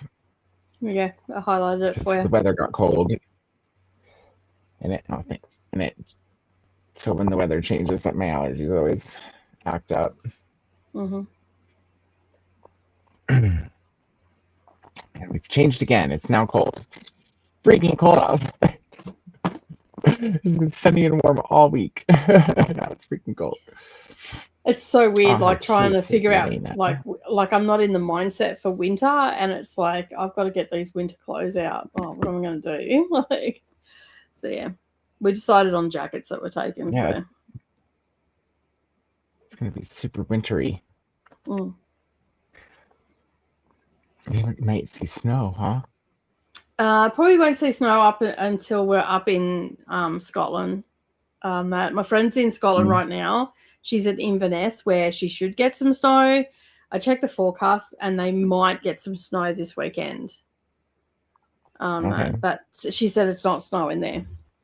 One of my best friends from like in real life is there right now. We both started planning a trip to the UK without talking to each other. She went this side of Christmas. I'm going that's the other side of that side of Christmas, and I'm going the New Year side. She gets back on the 6th or 7th of January, and I fly out a week later. That's funny. Yeah. And we also, she went for, I think she's gone for 41 days. So she went an extra 3 days, maybe an extra 4 days than we did, because they did a week in Paris. Oh, wow. Yeah. And went to stayed at the Disney Castle in Paris. And ooh, fancy. yeah. Well, it was her 50th, her daughter's 18th, and her son's 21st. So they've gone for that. Oh, that's a good year. That's a good year. Lots of things became legal. So what do you think of the video? I thought it was great. I really liked what you had to say about the book too. I don't know, like I was a bit nervous about doing it because I had to get it down to 3 minutes to share. Because if I don't get it down to 3 minutes for Instagram, they won't push it out to new content, like new people. So I'm trying to get into that. They push new content to me all the time that's over 3 minutes. No, it's a new thing for 2026. Oh no, so that's funny. So I'm trying to get into the habit. I thought it was great. Almost made me want to read it again. So yeah, I'm just doing the summary. I think full of horror. Hey, I said I think that book is a great example of just horror. So I'm glad you liked it. I'm just writing up the script. I can't wait to see the next one. I've written up the script for The House in Cerulean Sea. So I've filmed that one.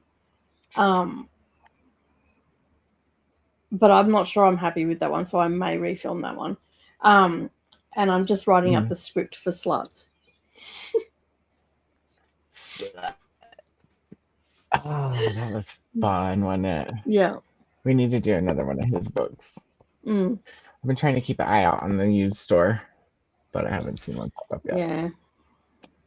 I did manage to get a proper EPUB of Sluts as well. Oh. That's good. Someone transcribed I want to read the series. Oh, really? Yeah. They I don't think any of them are available on ebook, are they? Not here. He still seems to be a taboo author here. That's wild. From the C word capital of the world. I know.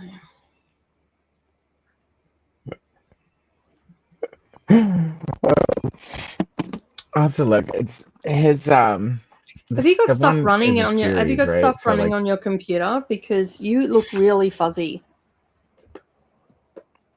I don't. It's just the timer. I can close it. It's literally all I have open. Okay. Yeah, because you look really fuzzy. And you're lagging pretty bad too. Let's see. Did that help? A little bit. No? A little bit. Yeah, you're a lot clearer. Yeah, I closed everything even. I even closed like all the background stuff. Literally only thing that's open is this. You're It's not as laggy been now, slow Taylor. like that for a while, though. Yeah. It says Google has 12 processes going right now, which is just insane because this is the only window I have open. Mm. I guess I can shut off this extension, but I don't even have it turned on. It says it's using 700 megabytes of memory for this one tab. So that's good.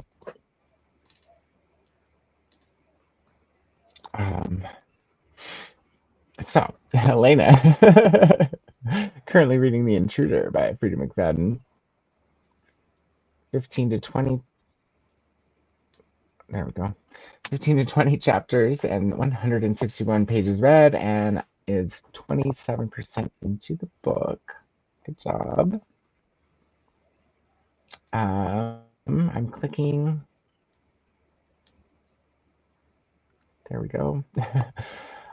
Rose, soft DNF to hair today, dead tomorrow, because it starts off a series, and I'm not willing to start a series at the end of the year, especially near boot camp. Fair. That's fair. Fair. So now I'm reading A Jingle Bell Mingle by Julie Murphy and Sierra Simone. What's that? Sierra Simone. Didn't she write smutty Those are stuff? sexy books, right? Yeah. Didn't we read something recently by Sierra Simone? No, I don't think so. Maybe not. I haven't read any Sierra. We've talked about it. Like, there's been a lot of talk about Priest. Oh, and she all that wrote sort of stuff. Sinner and Priest. Yeah. Yeah, I remember those. Well, let us know, Rose. How it goes. Hello to Libya. Elena went off to dinner. Hope to know what you're having. And thank you. Thank you for leaving us up. Allie's here too. Hello. Hello.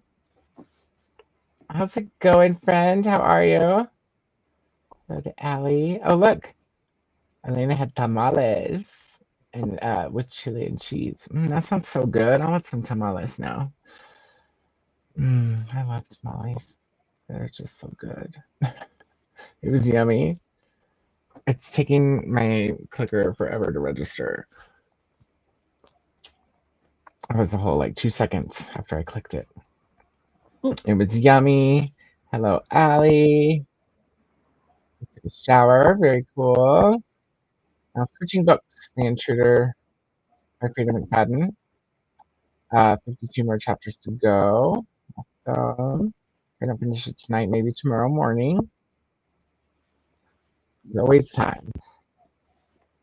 And Jenny's here. Hello. Sprint hopping, editing, and spreading. How is everyone tonight? I'm well. I'm good. I'm almost done home. But otherwise, I mean, I'm not out. There's more in there. I'm well. I got the table cleared off in the other room, and I'm excited about that. I just have to clear the other table on the floor. I'm good. I'm trying to find a restaurant, a Libyan restaurant in London. Ooh, I never had Libyan food. West African. Our my little town isn't that cultured. My internet's being shoddy or something. It says I have full bars, so maybe it's just StreamYard being a butt face. Probably. Maybe if I go out and come back in. I'm gonna try that. Maybe. It's loading.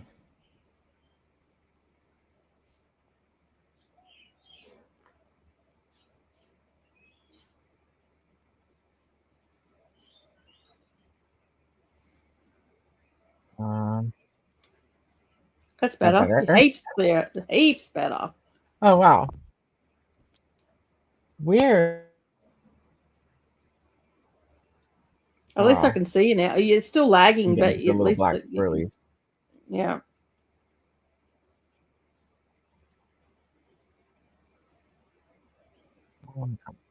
There we go. Shannon's here now. Hello, Shannon. Welcome in. How are you? Listening to Nobody Can Give You Freedom by Candy Andrews.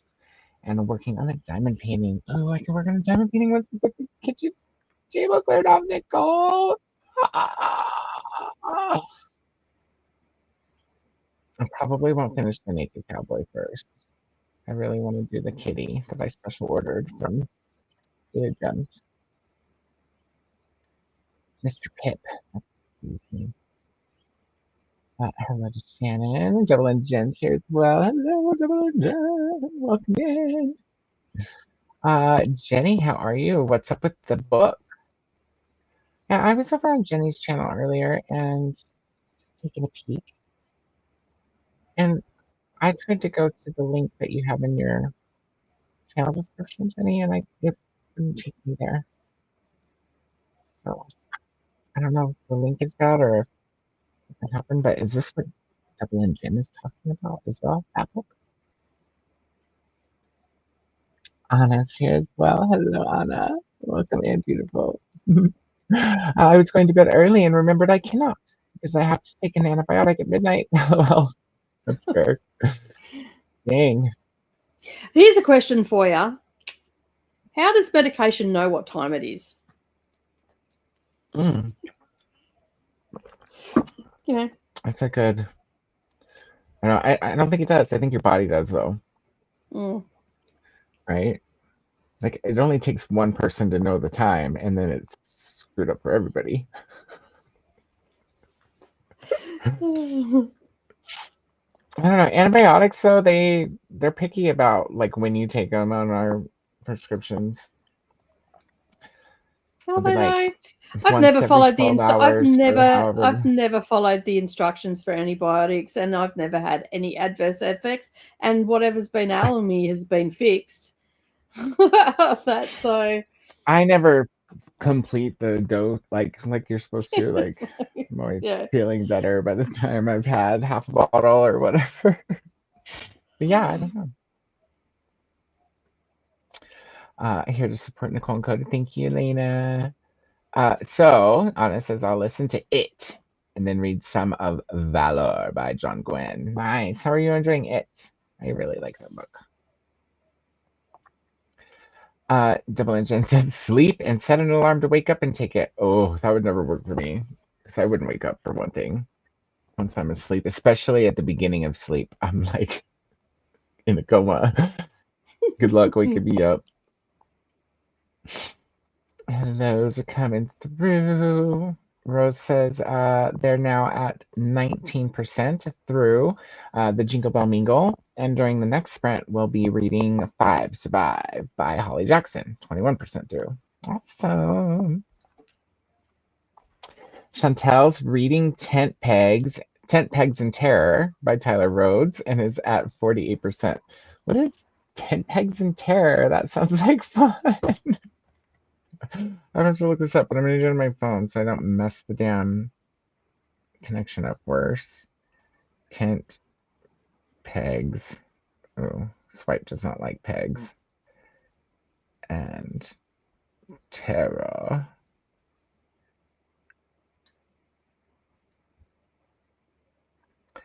Max's Campsite Mysteries Book 2. Oh, is this a different campsite series? Did you finish the other series, the camper band one? Monica listened to lots of music and did some more admin. Graphs are all printed now for the journal. Nice. I'm enjoying having a reading break. Every now and again, it's nice to just, step back for a second. Makes it more enjoyable later when you start again. Elena's 84 pages in, which is 20 chapters read and 29% into the book. Excellent. Oh, hello. She says hello to the kitty. And oh my goodness, it's such a cute baby, Nicole. You have two, right? Oh, they're Yeah, everywhere. Are you kidding? we have two, and we have a white, and my husband has one over at the workshop as well. So there's three all up. Well, the And white Voodoo's one's a not little even bit that older. old yet, right? Like, Voodoo's Voodoo is still not that big. no, she's from a small breed of cat. Mm. And she is almost 3, I think. I've had her for a couple of years. She's becoming into her third year. Although she's being a bit of a cow at the moment, and she won't come into the house. She's sitting outside meowing at me. And I'm like, well, come in and I'll feed you. Meow. And won't move. Aww. And I'm She's like, pissed off. I don't know. She's having a Riri moment. syndrome. Yeah, she's having a moment. So she's not hissing. She's just meowing at me. Savannah says she sits at the window, the car beside her window, beside the spare bedroom window, and just meows in the window. Like, well, Aw, tell Savannah to let her in the window. no, it's got screens and stuff on it. You can't open the screens. Oh. Yeah. So, yeah. She's just talking shit out there, talking shit. Yeah. I put food out in the craft room for her so she can come in and get some if she wants to when she's ready.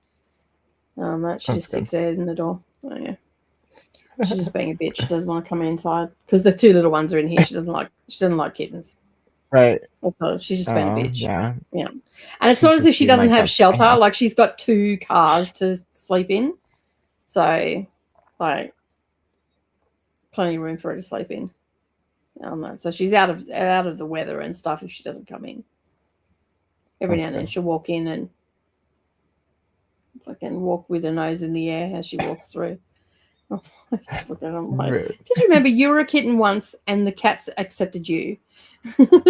Like, yeah. stop being a bitch. True. Christopher Evenstar is here tonight. Hello, Christopher. How are you? Haven't seen you in a minute.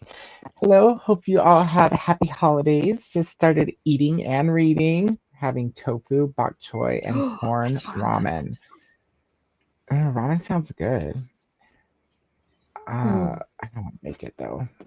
I might make tofu, adobo tofu. What's adobo tofu? It's Vietnamese or Korean? I think it's Korean. What is it besides just tofu? Like, is it come in a sauce or? Yeah, it's in a sauce. All tofu comes in a sauce. Yeah, that's the sauce. No, over here sometimes you just grill tofu. No, yeah, but like, it's a weird. You just do weird shit. I love bok choy so much. Corn. Gotta be goulash or a KFC bowl, but I do end up with some corn in my ramen sometimes because I could buy the mixed bag of frozen vegetables. Yeah. And it has corn in it. I always chuck the mixed frozen vegetables in my ramen. Good. That? I always chuck mixed veggies in my ramen noodles. It just bulks them out a bit. Mixed veggies and egg. Yep, an egg. Sometimes some bok choy as well.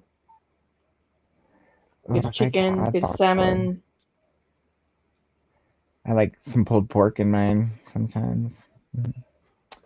Yeah. Filipino. So I had to look it up. From that section of the world. So it basically it's like a probably easier just to show you. Oh, it kind of almost looks like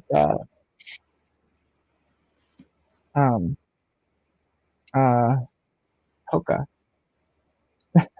I didn't know it was a fish. I thought maybe it was Pokeball. So it's soy sauce, vinegar, garlic, brown sugar, peppercorns, water, and a bay leaf. Bay leaf. I think I'm going to make that for lunch, actually. be good. I've got We some have to brown take rice pictures. there. Let's see if I I like get rice. sporty, because at the moment I'm in the middle of doing graphics for the Women's Prize non-fiction and fiction, because I'm going to do the voiceover before I go on what the books are about, and I'm going to because I think the long list drops at the end of February for that. No, the end of January for that. So I've got a couple of days to go to a few different bookshops, and hopefully I can find some of these books and I can hold them up and film, cool. and then drop the voiceover in about what it's about on that, and do a little bit of book shopping. So yeah, so I'm playing around with it. Short of that, I'm just going to go to a cafe and then talk about what lists I have and stuff like that. So yeah, because I can exciting. have my computer. Prediction list? For the non-fiction and fiction this year. I know, that's exciting. Mm. I'm good. I'm for it. I don't know if I'm going to get all the non-fiction read. Like, hopefully some of the books are on there that I've already read. So at least then I can have a conversation about them. You know, like I can talk a little bit more. I haven't talked about them. So yeah, so I can, you know, quickly do a short video or something like that for them. I may end up just doing shorts for I don't know. I'll see how I go. See how sporty I am, because I don't want to spend all my time bloody editing and working while I'm over there. So right. That's fair. Jamie got 18% into The Berry Pickers by Amanda Peters, and page 140 out of 172 in Port Authority Orchids by Stephanie Dickinson. It's an interesting title. Anna is to 48% into it. Awesome. Jimmy also found a nonprofit in Boulder that does a very similar thing to what I'm imagining for the craft side of my books and craft shop. So that's on my list to visit in 2026. Trip to Boulder. How funny. So fun. What percentage, just going back to that, Jamie, what percentage do you have to be at to be a non-profit? Like how much, so you're going to be a charity shop. How much? Because here, I think it's like 22% of your charity shop only has to be donated to charity before you can, and then you get tax breaks and all sorts of shit on that. So like it's a certain percentage. It doesn't. Profit. Then it just, I think that you can't pull a profit, right? Like, so you can still pay yourself or whatnot, but that goes into the business, you know. Yeah. To stay open.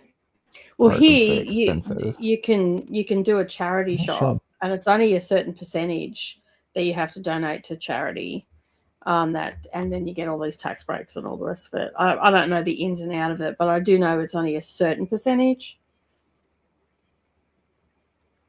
So yeah, I'm not sure exactly I was just how curious how it works there. That's I know that if you made any profit, you would have to collect sales tax and all that stuff here. So you would want to not make a profit. So I'm not sure though exactly what the numbers are. I'm sure Jamie's probably looked into it by now. Yeah.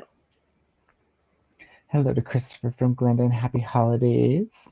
Hi to Houdini from Jamie. I hope you do it, Jamie. Me too. I'm excited to go visit this charity craft and bookshop. Cherie finished Harlem Sunset 3.5 and started Married to a Brownsville Bully. Nice. I mean, it's 38%. Awesome sauce. That sounds amazing, says Double Engine. 23% of Nobody Can Give You Freedom, says Shannon. Going to switch to Too Big to Fail by Andrew Sorkin. It is a library audiobook I need to finish, and it's about 16 hours. Fun. 16 hours, not too bad, depending on what speed you listen to things at. He says, I'm hoping to have a residence above or next to my bookshop. So if that works, I can have my booktuber friends visit with some place to crash overnight. Looking forward to it. I'm clicking. One of the properties I've been looking at has multiple buildings, so it might work to include a printmaking, papermaking studio. Nice. Something I would also love to have. That'd be fun. It is smutty, says Rose, and has some queer twists in it. Ooh, I love that. Enticing. Hi, Glinda. I miss seeing this, says Shannon. I'm clicking on Monique. There we go. I'm back to reading Zodiac 6, says Monique. Nice. I played some games, doing some washing and cleaning. Very fun. Anna says, ha ha ha, it's every 8 hours. Hi, Anna. How'd your semester go? And Shannon got an A minus. Nice. On research methods. Good job, Shannon. Problem is not adverse effects, but whatever they're fighting eventually becomes resistant to them. Yeah. Hey, Shannon, pretty well. How was yours? Congrats. Although it's been time-consuming as fuck and a bit painful emotionally, I have made some serious revisions to the novel. Oh. Is this the same novel that was linked was previously in your bio? Because I thought that was a journal. It said something about a prompt journal for dance. My notes good, says Shannon. I have one class the first 8 weeks and 2 the second 8 weeks. Dylan says, who are you traveling with? With Savannah, your daughter. My daughter. If you wanna meet my daughter, there's 2 videos on my channel, episode 1 and 2 for pre-travel vlogs. The first one was about us going to get our tickets, and then we did some Dimmick book shopping, which was fucking hilarious. And then so much I cut out of that I couldn't put in. And then the second one, we went to another little secondhand bookstore where I got in trouble for filming. And we talk about how our budget went and all the rest of it. So yeah. You got in trouble for filming? Mm. Why is that? Because I don't want you filming in there. At that store. Just don't want you filming in there. Free I feel like you're not being secret squirrel by fucking a secondhand bookstore. Like, the book's already been out. Like, there's nothing surprising in a secondhand bookstore, right? Yeah, I mean, I can respect that. That's fine. But I just thought to myself, I'm like, in this day and age, that's fucking ridiculous. Like, you don't work for ASIO. You work in a secondhand bookstore. It's not as if there's private information floating around the store or anything. Right. I mean, there's no tawdry affairs happening in the aisles either. You know, like, it's not as if I'm going to expose anybody, like the person that went to the concert and fucking was having an affair. And it's just like, it's a fucking secondhand bookstore. Come on, mate. Like, anyway, I just smiled and put on my fake smile and all the rest of it, thinking to myself, you're a dick. The whole time. Yeah, cool, no worries. I'll turn that off. Not a problem. And I thought to myself, well, sucked into you. You didn't see me. I've been in here for 15 minutes filming already. And when I went up the stairs to the second level, it was actually the person that you seen that wasn't Savannah on the second level. It was the young guy that told me to stop filming in there, and he'd already been on camera, which I purposely left in because I'm a bitch like that. You. Like, tell me I can't do something, we'll take that. His legs, you couldn't see his face. You didn't know I was Virgo. Yeah. So yeah, anyway. It's funny and weird. You think that they'd be like down for the free But the thing is, though, Savannah had actually asked them a couple of weeks beforehand if we could film in there, and they said yes. It wasn't even the owner of the store. It was just someone that worked there. Must have just been his personal preference or something. I don't know, but I thought it was fucking ridiculous. I'm Yeah. like, It's pretty goofy. yeah. I'm just Is like, there a sign posted? And I would have been like, there's no sign posted. Yet I could film in the foyer of the passport office. Go figure. Yeah, you'd think that Yeah. that out of everything would have been the one that told you not to. Yeah, and I didn't ask in Flight Center because I knew that the answer wouldn't be no, because there's people giving personal information to the flight for the flights and travel and all that sort of stuff. So I didn't film in the Flight Center where we were booking our tickets and our accommodation and everything, because one, I didn't want people to know where, like, exactly where we're staying, and other people wouldn't want people to know either. And whatnot. But there is I do in the second one, I do a tour, like we go through the mall, and you can see the contrasting between colonial and modern in Brisbane, and our malls are outside, so you get to see the outside of the buildings, so they're very different to what you would be normally used to. So yeah. Oh, okay. Mm. Ah, silly bookstore people, I mean. Yeah, I know. Well, get it all the time. I mean, it's story, but yeah. It's terrible here. Like, people are just like, film in public enough. I just look at them. I'm like, you work for ASIO? Are you in witness protection? Like, I'm actually not filming you. I'm filming the books. Like, you're actually not that important.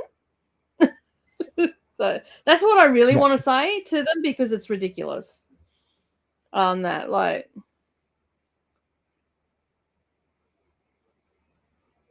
yeah, it's not. I don't know. It just doesn't seem necessary in a bookstore.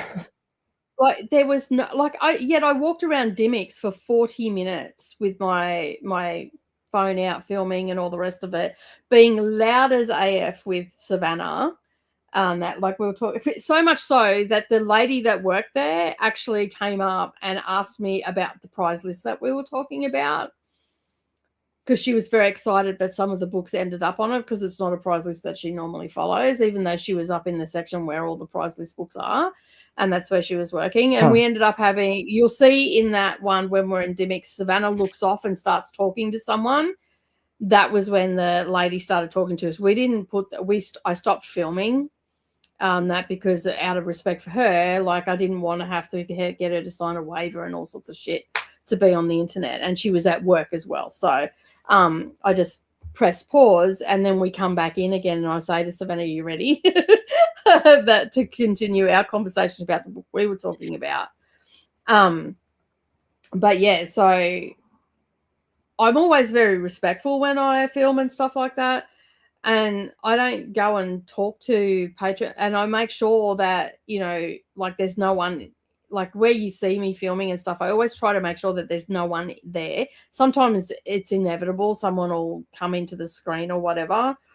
But most times I cut that stuff out and all that. And yeah. But sometimes I just want to say to people, like, are you in witness protection?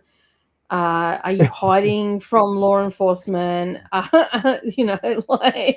do you work for They wouldn't be ASIO? able to tell you. Because, What is like, ASIO? It's like the FBI. Okay. Yeah.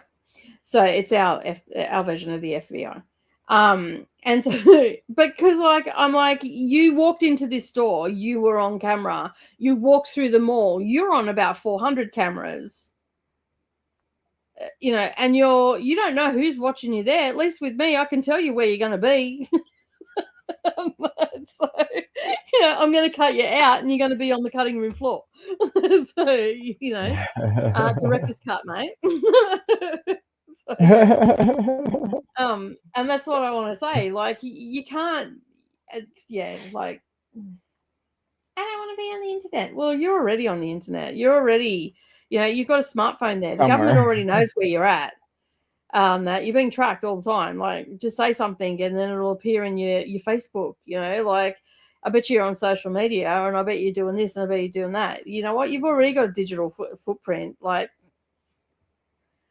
you and your conspiracy theory can just right off. But so yeah. Here's some tinfoil. conspiracy Go make down yourself a here. hat. Yeah.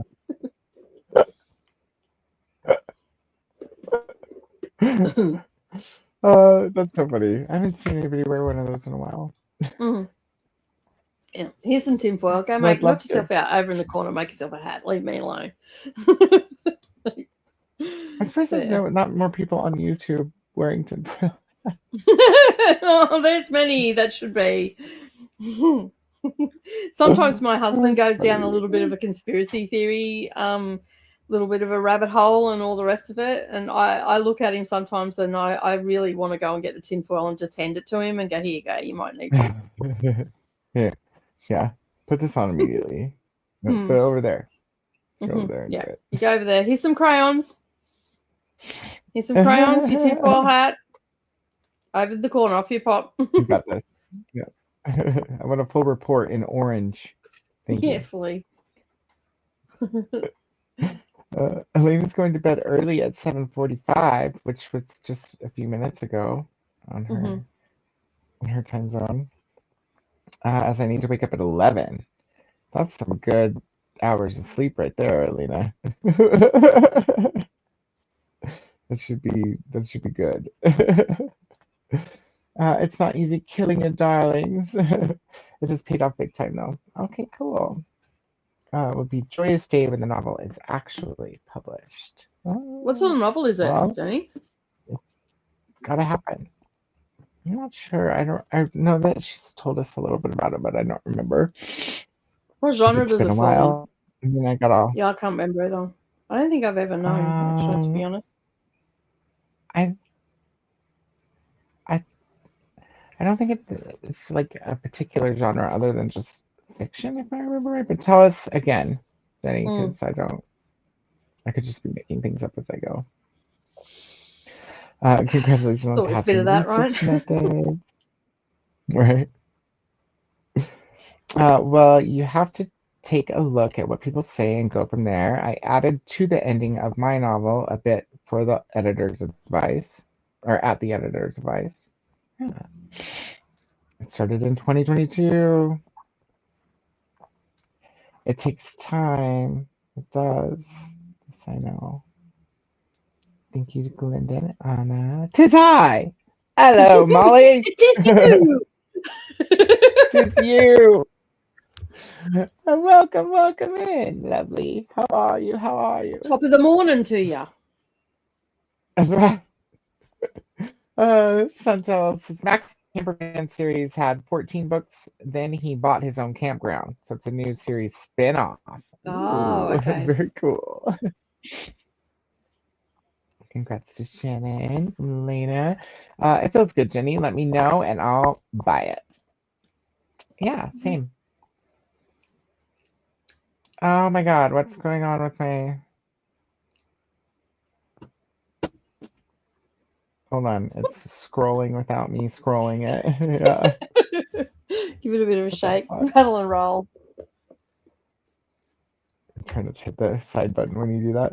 It was It was supposed to be a short supposed to story. be yeah. Just like my 2 recently adopted dogs were supposed to only be fosters. Great analogy. That's funny. Life happens, lol.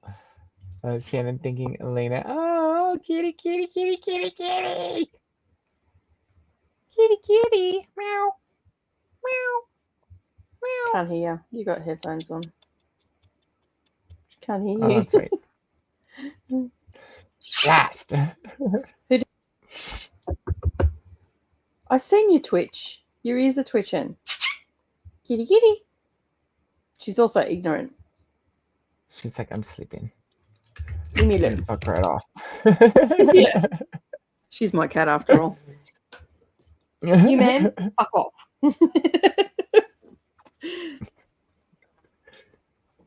Jason, thank you. It's been a journey and any support is appreciated. Heck yeah. We got you too here, Jenny. So keep us posted. Since I started writing, I lost 2 dogs, both with me for over a decade. Aw, my mom was the victim of elder abuse. And my husband has recently been diagnosed with cancer. Life throws challenges, we prevail. It's rough. That's rough, Jenny. I'm glad that you're finding a way to get through everything and still, in your creative zone, because that's important. And it can be helpful when stuff like that hits. Therapeutic hits and the, cathartic. Yeah, exactly. So good for you. And sorry to hear about your husband and mom and dogs, but hopefully everything is, on track to being recoverable. And it sounds like you have 2 new dogs already, so you're 1 out of 3. There must be a heart or something. I'm on the old That's computer, so not hugging. all the emojis work. Okay, Hugging. not all the emojis work back here. Oh, more hugging. Yes, more hugging. Hey, hugs too, Danae. I think you like Linda, using everything thrown at me to fuel my story. There you go. It's the best way. Onwards and upwards. That's right. Yeah. So sorry to hear Jenny sending bear hugs. Yes. Oh no, sorry about your husband, Jenny. Everything else as well. Agreed. Glenda got to page 225 of the Griffin Sisters' Greatest Hits. There you go. Good job, Glenda. I'm pretty sure nonprofit does not mean zero profit. No. You have to make enough profit to pay people that work for you, but I don't know. I'm not sure how that works. That's why I was like, I think it works different in most countries. Like, there's got different little things. Well, in here it would depend to some extent. I'm sure there's national laws, but to some extent it would depend to state as well. So the states handle their own mini rules, Ali says, in the US, it means that all profits, which does not include expenses such as salaries, correct, right, must go towards the nonprofit's purpose in some way. So depending on the classification. Yeah. So that's what I was thinking. Thank you to Anna from Jenny. A nonprofit here has a board of directors and a business plan and stuff, and the business plan determines how many employees, how much they make, et cetera, right? That's typical. A nonprofit organization has a legally approved purpose or social cause beyond profit generation. Its income is not dispersed to any shareholders, but it is instead invested back into the organization. Right, so salaries would be a part of it. I was just interested to see how much it differs between and wording and stuff like that. So between countries, exactly, Ali. This is why Jamie was looking for existing businesses that do what I'm thinking. Then profits beyond operating costs go to whatever charity or cause is. Yeah. To qualify as a nonprofit, your business must serve the public good in some way. It doesn't necessarily have to. I mean, I could see that, but that's very stretchable rule. Not-for-profit organizations, NFPOs, and nonprofits are distinct in how each other operates. A significant difference is their purpose and who they serve. That makes sense. The not-for-profit organizations must also reinvest surplus profits into the organization rather than distribute them. All that I just posted is quoted from the U.S. Chamber of Commerce website. Very good. The nonfiction I published was a dance prompts journal. My other channel is my pole dance channel. Okay. Book I'm working on is my debut novel. Well, check that link because I copied it. Wouldn't let me click it, but I copied it and pasted it, and it said the page was not available. So let me know if I'm crazy. And what genre is your novel in, if it has a genre? Did my comments just jump? Yeah. Because I'd like to know. Because if it's sci-fi, I'll buy it, but I don't know if I'd Close read it. to done. But wow, way more work than I ever could have imagined. Worth it because I'm proud of the story, but yes, will be a relief to have time to read someone else's book. Yeah, fair. I'll be disappointed if booktubers don't film bits of their visits to my shop or live stream with me from my shop or something. Of course we will. Well, I won't be because I won't be there. Well, I'll be the first one there, Jamie, and I'll bring my camera. I mean, I'd love to, but I won't be there when it opens, unfortunately, because this trip to the UK has already broken me. My bank account is a big fat zero at the moment. To raise funds to get rid of the Oompa Loompa and then raise more funds for Nicole to come here. You ain't coming, all the Oompa Loompas in charge. I'll be working in the workshop next year, so I'll be saving funds for my next trip. Any big overseas trips will probably be every couple of years, so because it costs so much for me just to get there. That like the US for me return is close to $3,000, if not return more. flight. Return flight, yeah, maybe more, depending where I'm coming in at. I think, and what time of year I go as well. Like, I think a round trip for me was like, I think it was under $2,000, but it probably depended on whatever dates I put into when I was looking. Yeah, it'll depend when I'm going there, if it's peak season, all that sort of stuff. So I have to. Where you come in? Yeah, and I live in Bumfuck, Idaho, so. That's true. Yeah. I'm at the bottom end of the world, mate. Like it's 27 hours to get back from the UK. And it's 25 hours to get to the UK because it's a lesser layover. Where's your closest airport? Brisbane? Yeah.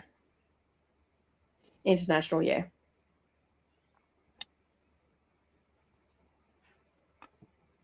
Oh my god! Like this time of year, it'd be super fucking. I might need to come visit. They're on sale right now.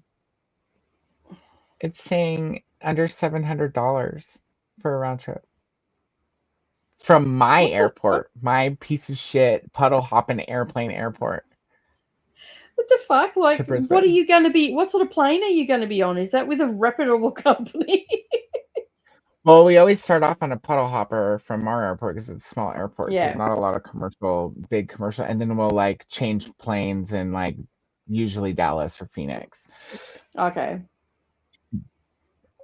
But where's your closest international airport? Houston, Dallas, or Phoenix? Denver is the closest international. So we're just a regional here. If I actually search,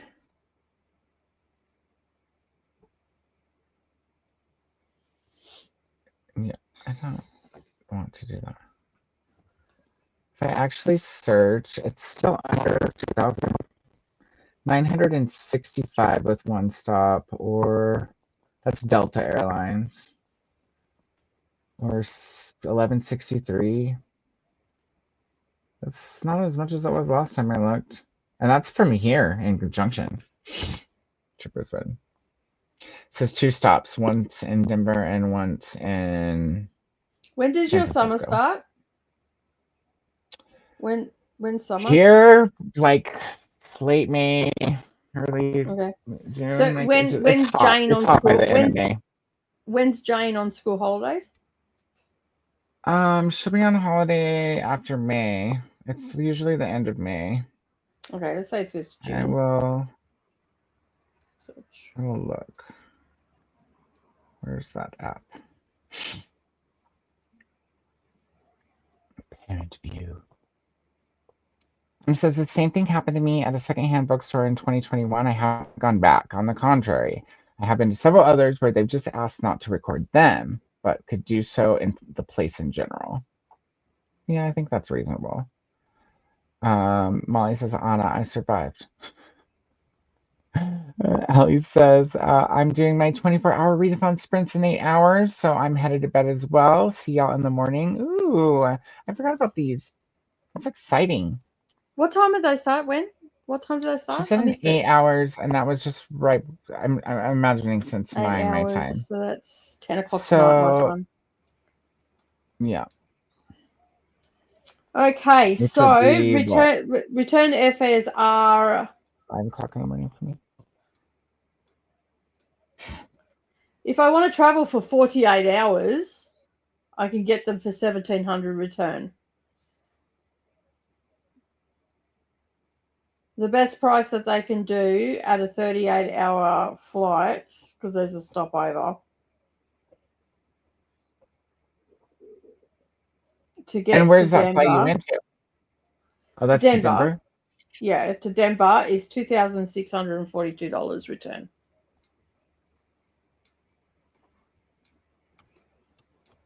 In summer, which is your peak hour, peak time. And then that's not including taxes and transfers and entry. Right, that didn't include tax for Visas. me either. Yeah. So that's about $1,800 US.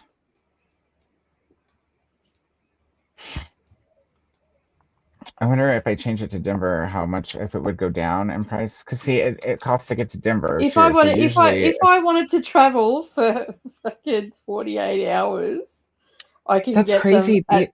The flights that, That's with like 2 stopovers, I think, or 3 stopovers. how long? Or how much? 1,700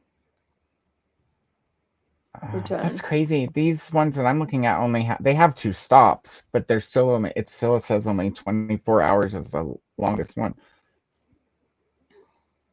That's the cheapest flights, because I'm I've looking put in February, into cheapest flights, and there's the fastest. If I want to get there in 37 hours, it'll cost me $4,500 return. I'm So on that's the Just duration of the Fly. flight. Maybe try that one. Hey, I said maybe try Just Fly. That's where I'm at. I'm on Webjet, Because so these it ones brings are up only 20 hours. Webjet. Yeah, but that's probably not telling you what your stopovers are, how long your stopovers are, and that. So, It says 2 hours and 45 minutes in YVR for this one. Yeah, it tells you on this site how long the layovers are. But I'm also, like I said, I was looking in February. I didn't switch it to like end of May. If I go end of May. I don't think I'll ever go with this one is Mix and Match Airlines, includes flights from Air Canada, United Airlines, and fucking Air New Zealand. And it's still going to cost me $3,300 return. I'm like, I don't think so. Air New Zealand's probably the cheapest to go with, because so I will get on a plane in Brisbane, go to New Zealand, and then from New Zealand I go to Los Angeles. And there's a stop in between New Zealand and Los Angeles. Doesn't actually tell me what the stop is. Does it? No. I get to Los Angeles, and then I've got a 2.5 hour layover, a 2 hour and 55-minute layover in Los Angeles, and then I get on a plane from Los Angeles to Denver. Yeah, that's what this one was. Those were the exact. Yeah.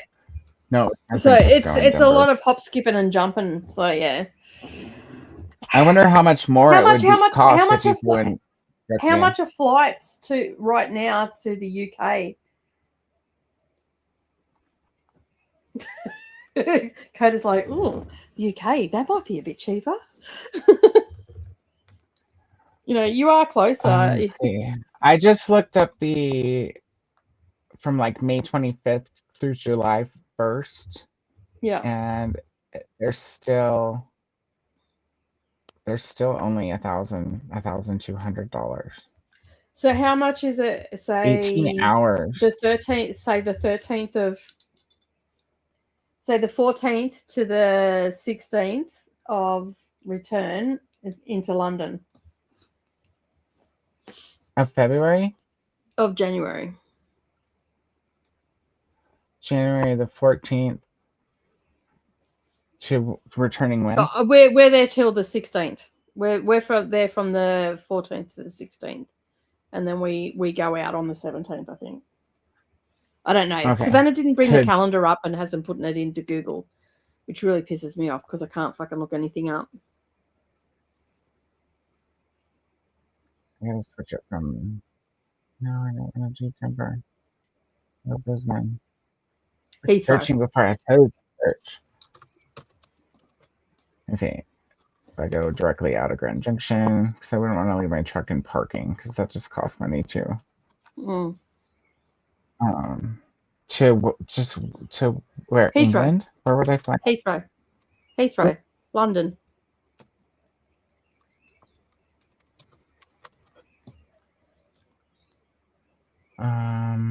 Oh, there's okay. I was about to say there's a bunch of different airports, but I found Heathrow. 14th through the 16th.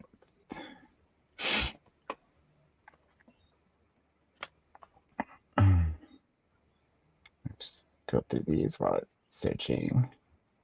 Good to know, Molly. Good night, Allie from Molly. Yes, good night, Allie. Good night. Just as much. It would cost me. It would only be a 12-hour flight, but it would cost me $1,100 to fly in on Delta. The most expensive one looks like it is just under $1,400. But that's actually flying out of here. Which, so if I go out of Denver, it's probably different. Let's see. And Anna, if you ever make it up here to visit my shop, we will need to vlog, live stream together here. Right? I'm so in, Jamie. Tucker girl. She's still passed out. Quick synopsis of the story, of Jenny's story. An 80-year-old widow and a young single mom's paths intersect. In the end, this changes not only their lives, but the lives of thousands of others. Elements include found family, romance, tragedy to triumph, love, and life after death. Sounds just very much like a Gen fic. It sounds very much like my sort of book. Writing is therapy. I agree. Agreed all around. Especially when my book deals with loss and prevailing. If I went to go out of Denver, it would only save me like $100. So I may as well fly out of here. It would cost me that much to park for 2 days, probably. Yeah. But I'm thinking like it'd be more worth $1,000, $1,100 to come to Brisbane, like to fly into Brisbane, and I could stay for however long. Yeah. Not that I wouldn't want to go to the UK, but that's a short visit. Like yeah, get off the plane after 12 hours and be there a day and then have to like leave again. That's the thing. I'm only there for a couple of days in the first leg, so I'd have to find something else to do.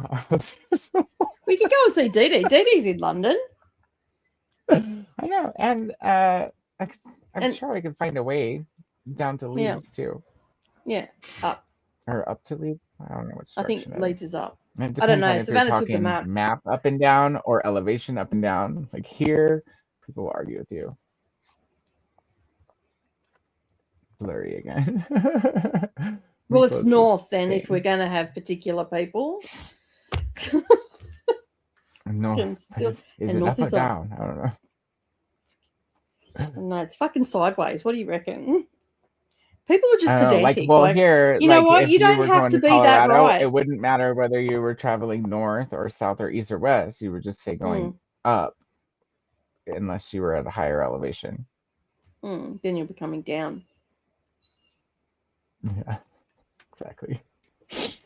And calming down, you know. High elevation can get you. It's funny, when I go back to Texas to visit my mom, I can drink like 4 or 5 times as much as I can here because the elevation's so low. It actually gets you buzzed quicker when you're at a high elevation. Jen says, when I don't write, I want to crawl out of my skin. I feel like I'm holding too much in. It's a good way to explain that. My books most always have some tragedy and growth and heavy emotions. That's how I roll, I guess. Oh my God, exactly, Jen. Where are your books available for purchase? Just going to link her Amazon page, which is exactly why I gave Devil and Jen a wrench last time we were here. Very cool. There you guys go. I already have this one bookmarked. I haven't bought anything yet, but I'm also kind of brokish right now. I have your bookmark though. I have zero. I actually have, sorry, I tell a lie. I have $1.75 in my account. I have. Now we don't want to talk about Flight Center has all of really my money right now. All of my stuff, all of my money is invested right now. I need to finish setting things up. Yeah. Unsettled is a novel. The others are much shorter, says Jen. I would have considered it women's fiction. The main premise is 2 women come together as strangers and change thousands of people's lives by the very end of the book, but that seems to be a loaded term. Well, it's women's fiction because you're writing it as a woman too, right? Yeah, but like, I don't know. Like, I feel like that I actually don't like that term because it pigeonholes the books, and you know, some men won't even take any notice of the book because it's been pigeonholed into that women's fiction. And that's why I don't like it, because it pigeonholes it. Whereas, you know, if you've got a broader genre, you know, like, I know my husband won't look at women's fiction, but if I tell him what the story's about, then he'll look at it. Like, he listened to The Lost Orphans, which is considered women's fiction when you look at it on NetGalley or anywhere else. And he goes, that was such a good book. I'm like, that's why you should look at that. When you see it labeled as that, you should look at it because there are good books in there. And he's not the only person that thinks that way as well. So that's why, I would rather I was completely off. I just thought it was about being written by a woman. Like, so that doesn't bother me. And so, yeah, no, I just that doesn't bother. It's not about that at all. But yeah, no, but when you look at that label that they put on it, there's so many varying different things, but it's just, I would rather it put as general fiction. Has there ever been a successful women's fiction book written by a man? I don't know. I haven't really looked at that. Maybe. I'm just curious because now that I know that that's not what it means. I mean, if your story centers around women, and I know a lot of people don't like that, I prefer the do that kind of thing, but it would be interesting. I do. Well, actually, like, oh no, that would probably be classed as literary. I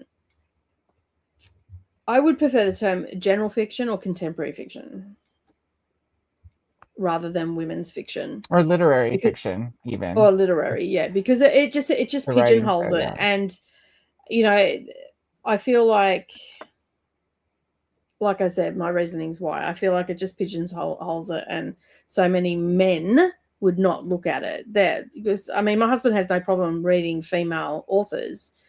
That, I mean, he's read Colleen McCulkin, and she's been shelved as a women's fiction, and even he said he wouldn't have classed that as, like, no, it's contemporary or, you know, literary or historical or whatever the case may be. So yeah, that's just my pet peeve. on that. I mean, other people may have a different opinion, and that's fine. That's fair. Yeah. Got it, double engine. Definitely's got to support the writers. That's what reading's all about. I hate classifying books. Same. And as a writer, so my horror is pretty much in the psychological sector. The complex is sci-fi-ish. But I like genre blending. Like, I haven't written anything like outside of horror completely yet, but all of my ideas are genre blending. I wouldn't want to just stick it in one category. Yeah, well, see, I could put that like on a lot horror. of it. I like horror in all its forms, but I'm partial to horror historical. That's fair. Who's reeking? Who's reeking? That was a car. That was a car alarm. Oh, a car alarm. First, no, a car alarm. Something else, and I was like, a Kara Wong. Curra Wong. WONG. Kara Wong. Currawong. Is that an animal? Yeah. It's a bird. Well, it sounded like a big Either that or it might have been a starling. I don't know. I wasn't paying attention. It'll be either a crow, a currawong, or a starling. Kind of invade. There's a wild cockatoo that lives in the area, and it's it's a blackbird. Yeah. My least favorite. Actually, that's a peewee. It's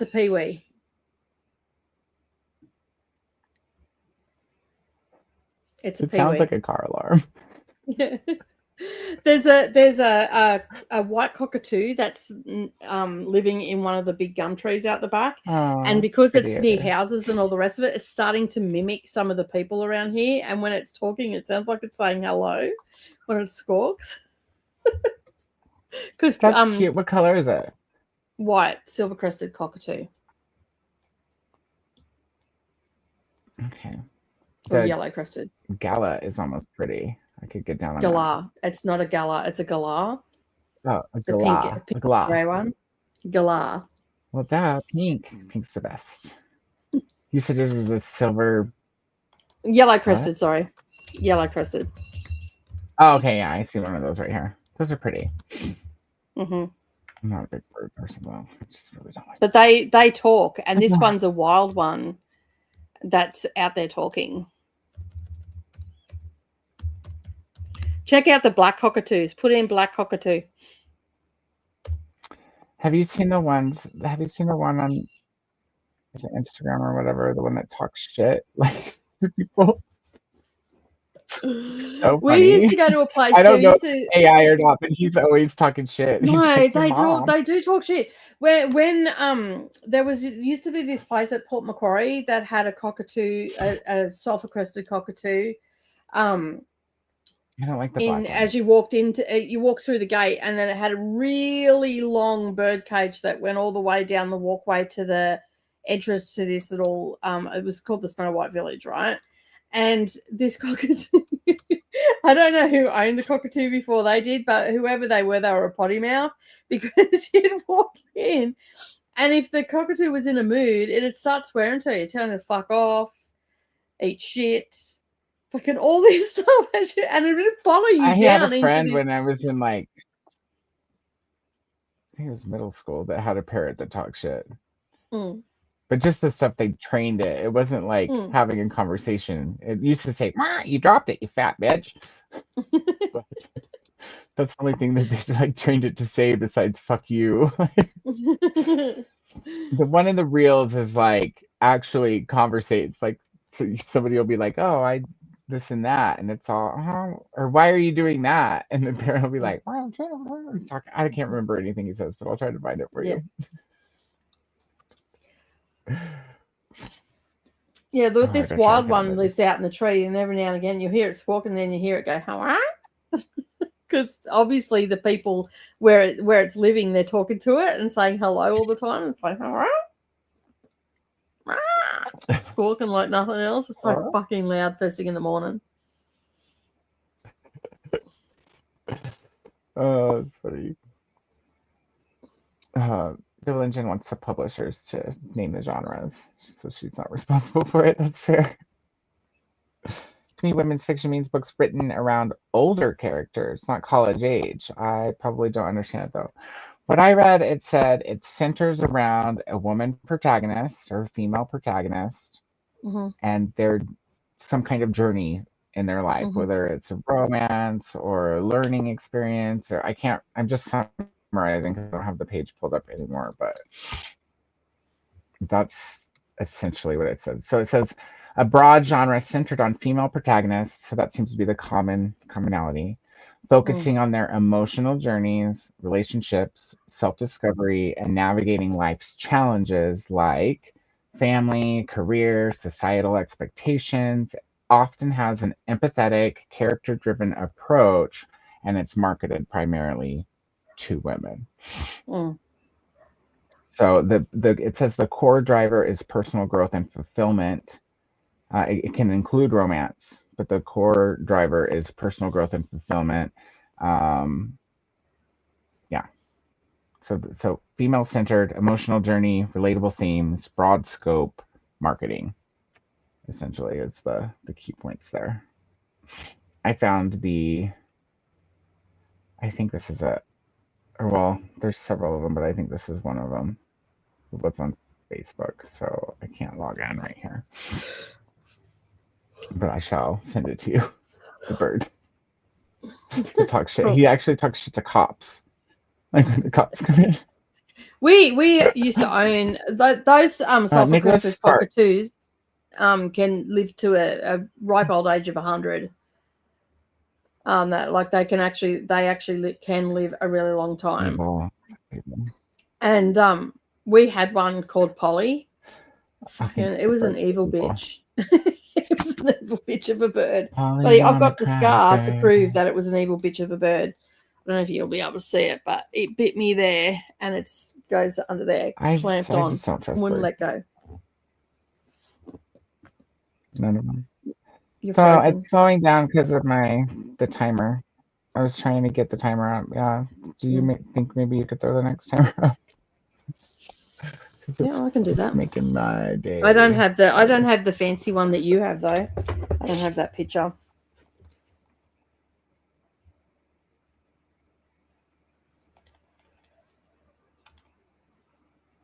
Oh yes, I do. It's there. Oh, look at that.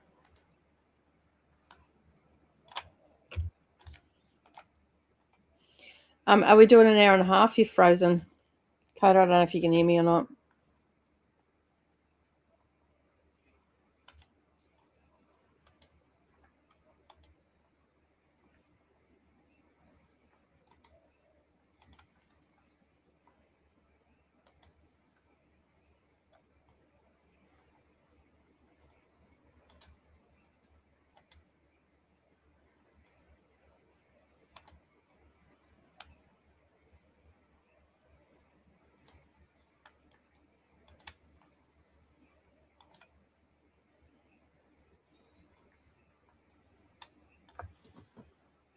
Oh, it just booted me right the hell off. Yeah, no, I was going to say, well, a year, you're no longer here. Did you want an hour and a half? Yeah, that works. Okay. Yeah, cool.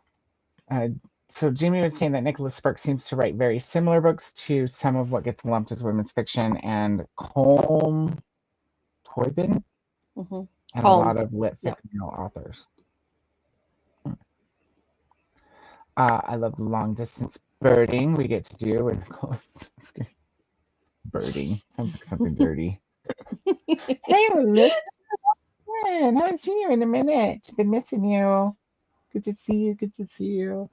Hopefully you'll be able to stick around for the rest of the activities. But we're kind of just going to a sprint. So festive reading. But yeah.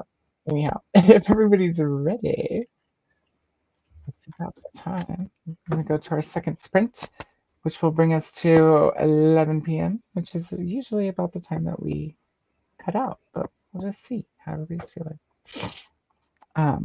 Yeah. So with that said, thank you, Nicole, for bringing up the timer. And friends, we shall see you soon. Happy sprinting.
Hello. We're back. Koda's just running a little bit late. He's gone to the survey to get some stuff, and he'll be back in a moment. So, and I've misplaced a cat. Just hoping she hasn't got locked out somewhere because, yeah, I haven't seen her in a while, and this one's been awfully quiet. So yeah, I'll have to go looking for her. She might be in the spare room, maybe hiding out there. I don't know where Koda was up to in the comments at all. Let me see if I can recognize any of them. Scrolling down. Keep scrolling, keep scrolling. All right, I think we went to sprint around about here, I think, because there is nothing starred that I can see. So yeah, all right, let me just make sure. How did everybody go? Let us know in the comments. I finished my book. I've now got to write a review on that. I'm still pondering it a little bit. We'll see how we go.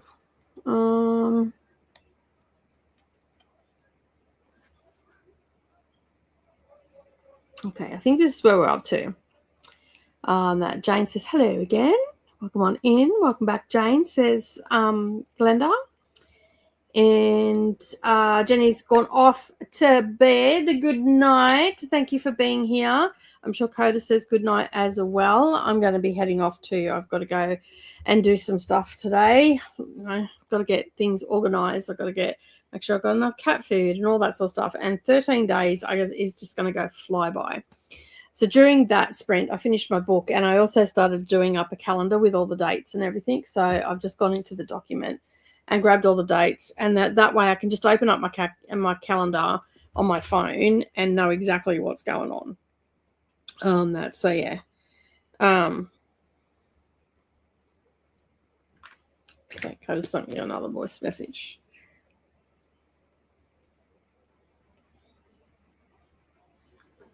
Okay, he's just pulled into his driveway. So yeah, so I just, because I keep asking Savannah, when are we doing this? When are we doing that? So I ended up going in and finding the document. There's some things I can't find on the document that they sent through. So I had to ask Savannah whether they were sent in a separate email, and she just hasn't forwarded through. But I'm going through, and so we don't have to keep chasing it up, I'm putting on the calendar everything that I need on there. So yeah, like check-in time, check out, all that sort of thing. So yeah. At least then I can just pick up my phone and go, right, this is where we're going. This is what we're doing. I've just done Paris because I had to do the itinerary for Paris. So I've just done that. So then I had to check because I know that the Louvre is closed one day of the week, and I'm trying to think when it was. I couldn't think. So anyway, I found it because I kept getting all these different answers. But I ended up going to their website and found it. So yeah.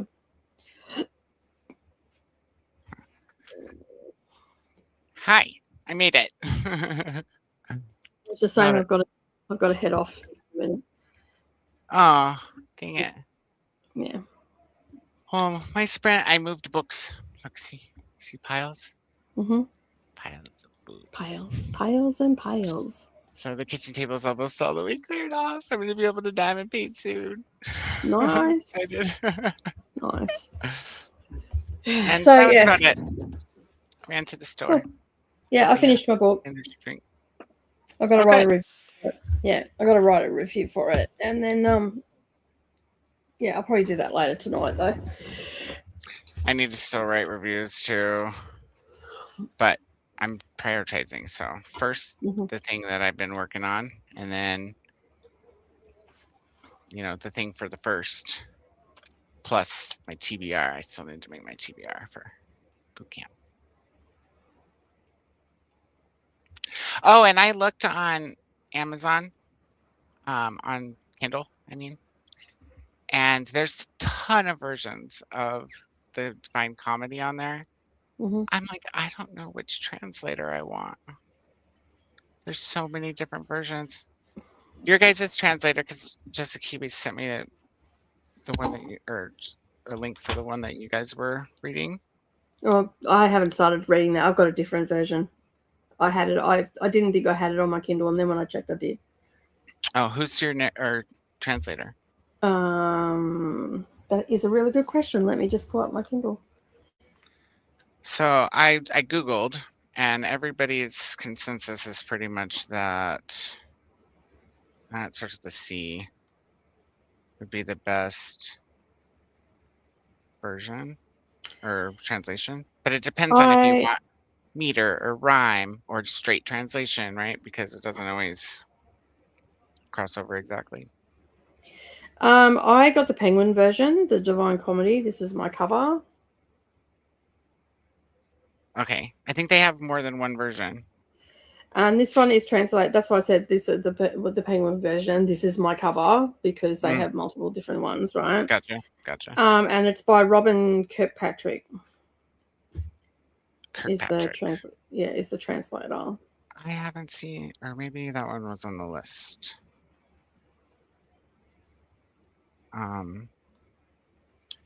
So most people say Ciardi, I guess, Ciardi, or Mark Musa, which is also, that's Penguin Classics.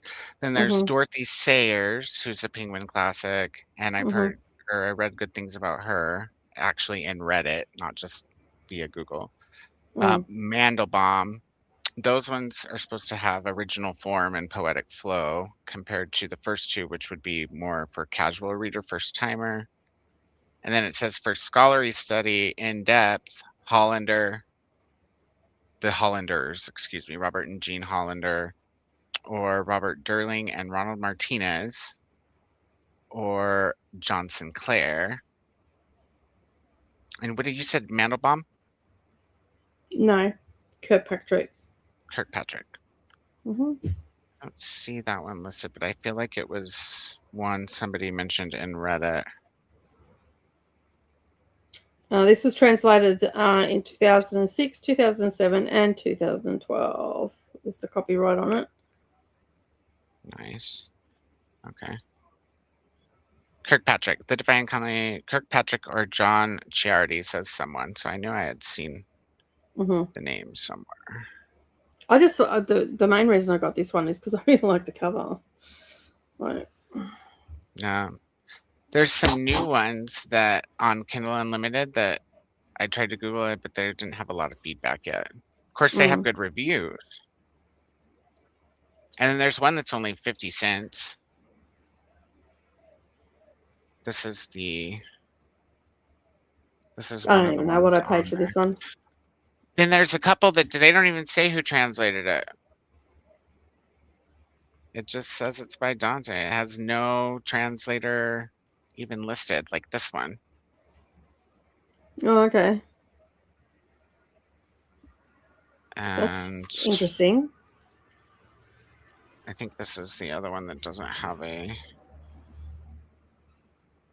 Yeah, this one doesn't have a translator listed either.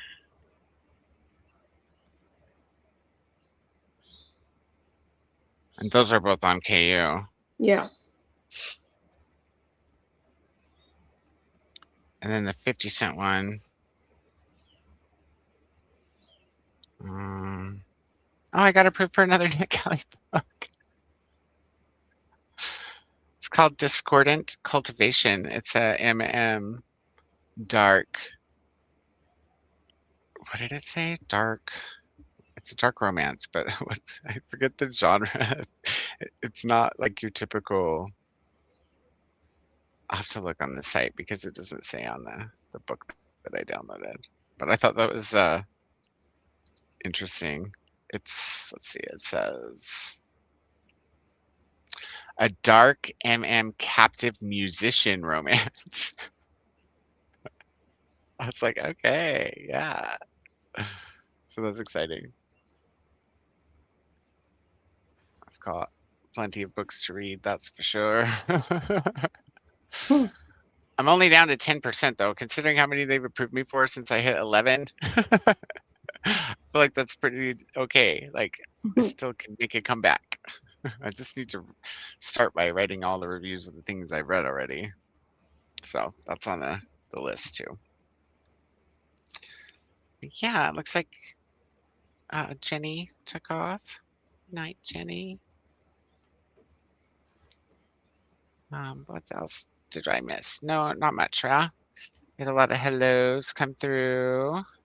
And good nights for Jenny. Good night. Thanks for the sprint. Good night, Christopher. Thank you for being here. Appreciate it. There's Paul. Hi, Paul. Welcome in. We're just wrapping up, but it's so good to see you. I'm glad that you've been on and around lately. It's been nice. Hello to Paul and Paula. Did Paula, or was it just a typo? Did Paula? Typo. Okay. I'm like, what? Good night to Christopher's. Have a good sleep. Take care. Chantel finished. Starting glamping and gore. Are they all horror stories? Or do they mix them up? I feel like with the last series, there was some horror and some non, but I maybe don't remember right. Anna's going to bed. Thanks for friends. Thank you for being here, Anna. Always good to see you, my friend. Jamie says, I got to 62% in the berry pickers. Good so far, probably 4 stars. Nice. When I hear berry pickers, I just think of some dude scratching his nuts for some reason. Just saying, just being honest. How did you go with naked dating?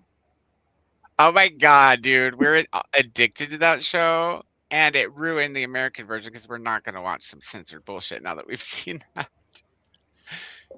I have to ask you a question, but I'll ask you when we end because Yep. I don't want to spoil it for anybody who wants to watch Naked Dating on Paramount Plus. You guys on Paramount Plus, swinging. Okay. Yeah. I really enjoyed it. I thought that it was interesting, but it was also the twisties were good. Some of them predictable, some more than others. I thought it was fair how they voted at the end. I thought that was legit. I cannot stand the host's face. He looks like he's carved out of styrofoam. I mean, it's like, you guys, it's bad. It's like, it's kind of like John Travolta in Hairspray, but without the wig. Yeah, true that. I was just like, I cannot stand this guy's face. I'm over it. Luckily, we don't have to white see fake teeth and. Yeah, luckily we don't have to see his face for a while. I would love to see a gay version of that show. That would be the highlight of my television existence. So just putting that out there. Hopefully, you put things out there. Maybe the universe responds. Molly's 73% into the Christmas Spirit by Debbie Macomer. And I am designing some reading journal spreads with ChatGPT. Hello, we love spreads. Spreads and spreadsheets. Molly says, Nicole, you're going to miss those kitty girls when you're in the UK, and so will we. I know. Yeah, I've misplaced one today. She's hiding somewhere in the house. I don't know what I'm going to do. I'm going to have to be like, Nearly, go to your mom's. Yeah. And call me on Facebook so I can see the cats and pretend I'm in the library for a minute. Don't forget the Chinese food. No, wait. No, that's Savannah. That's Savannah. Yeah. I was just going to say. Maybe I'll try to bring her a script to read to me. Jamie also finished Port Authority Orchids, 3 stars. Such a weird title. None of those, I guess, Port Authority go together, but Port Authority Orchids. It's so bizarre. Shannon's 8% into Too Big to Fail. Excellent. Oh, not 2. 2, not 2 T-double-O, not not T-W-O. 2. Right, gotcha. Yeah. Gotcha. Too Big, yeah. I feel like I read it right, but I'm pretty sure the ones I read were Kirkpatrick in college, says Jamie, and Mandelbaum in high school. I have not reread it since probably 99. Woo-hoo. That was a long time ago. The other guy I was trying to think of that has a version on Kindle. For some reason, Kindle won't let me back out of a book lately. On the app? Yeah. Yeah, it's Or been maybe it's painful. Audible. Audible's been doing that too. Like, I have to go It's to all the Amazon platforms are being douchey lately. those douchey McDouchertons. Here we go. The other one I looked at. So there's a Chiardi, or however you say his name, is $10.99. And then the Kirkpatrick one, oh, different cover, but same book. Look at that cover. Mm-hmm. That's Nice. pretty. That one's $10.99. There was this one though, is the newer one that I was looking at, and couldn't get any information on. Okay.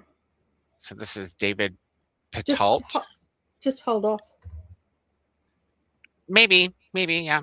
I don't know. I might just read the one I have, Mm-hmm. which is Chiardi, actually. Oh, wow. Huh. Well, there we go. So, maybe so. Thanks for sprints and congrats to Chantel from Molly. Thank you, Molly, for being here. Chantel says that they are all super cozy mysteries, not horror at all. The titles are scarier than anything in the books. Yeah, it's funny. Good night to Anna and Molly. Glenda got to page 226 of 374 in the Griffin Sisters' greatest hits. Excellent. Atia hasn't checked in lately. I wonder how far she's gotten in the sister book. She's reading the sister book, the third one in the Firekeeper's Daughter. Oh, okay, yep. That's a stupid camera. It's like you have to get real close for it to realize. Jamie needs to get back into the habit of reading arcs. I was doing great for the first week of December, but it's been a while since I finished an arc since. Same here. Molly says, Kitty, come out wherever you are. Jamie, I have stayed in the habit. But this one's been super quiet all day, which has been great. So maybe Speckles has got the shits with Houdini and gone, I'm going to hide, and then she'll leave me alone. Oh, poor kitties. I couldn't believe Nimbus and Indy laying on the same cushion. I know, that was wild, wasn't it? Completely unheard of. Like, completely unheard of. That just doesn't happen. And she hopped up there. Wow. Yeah, I was like, that's weird. Molly stayed in the habit, of reading them, but posting reviews is weaker. Jamie says Port Authority is a place in Washington State with a reputation for being rough, and the Orchids are low-income women in a rough part of Port Authority. The story was confusing, but editing could help. That's a fair assessment, I think. I'm going to relax with a UK cozy drama, Wild at Heart, says Chantel, picking up reading again tomorrow. Awesome. And that's it. That's it for everybody. The camera is still being a Puto camera. Hi. Am I in focus now? Oh.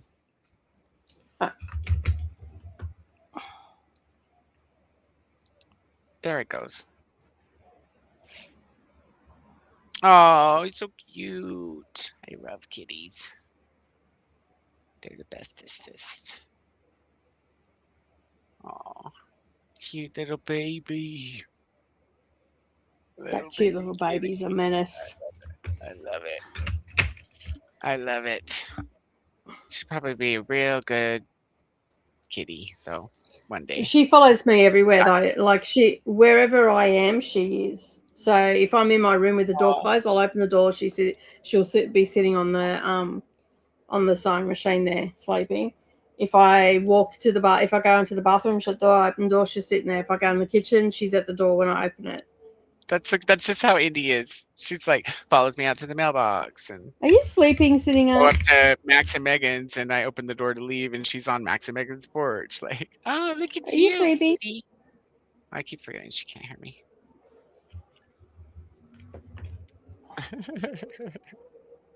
Oh, little baby kitty. Little baby, look at those eyes. Oh, Squinty smiling so big. Look She's at sleeping. that. She's smiling. Cats smile with their eyes. She's happy. She's happy girl. Did I make a Oh, noise? she's Are still you smiling sleepy? though. Yep. Hello. She's like, I'm happy I was having the best dream. This mouse ran into the house and I chased that other cat off. You know the one. She's so cute. I love it. It's sad when they grow up. Like, it's good, but I wish cats never grew up. I wish they were always little cuddly kitties.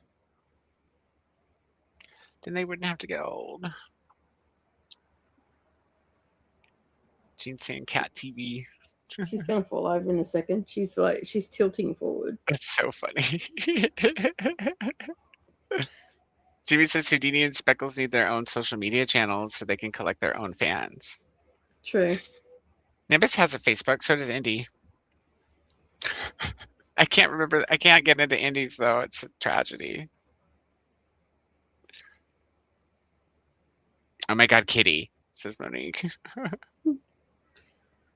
What are you She doing? says, oh, why did you wake me up? She did kind of say that. Falling asleep, standing up, so cute. Oh, Hey, well, you can hear me. I know you can. Houdini. Woohoo. All right, you're going to be like that, are you? I'll just come to the front. There we go. how cute. Well, friends, we've made it to the bottom of the chat again. And this is where we are going to bid you adieu. We do have a little exit video with some thank yous and such, and a nice remix of the Seriously Christmas song. So we will take off now. We ready?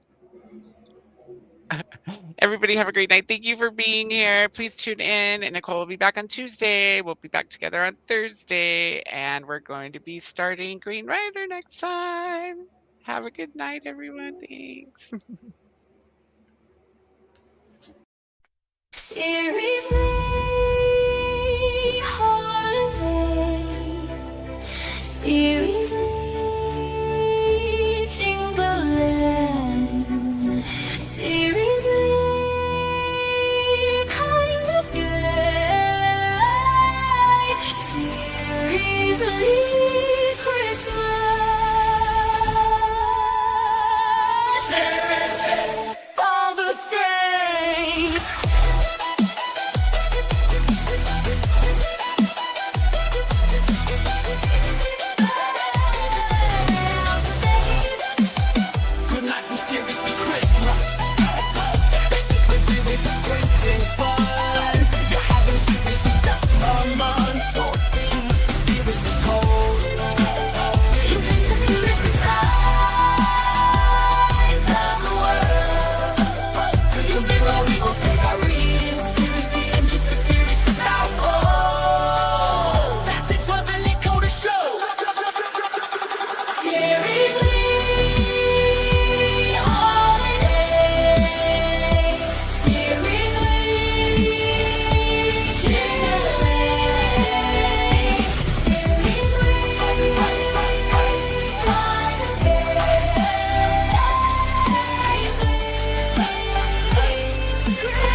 next time.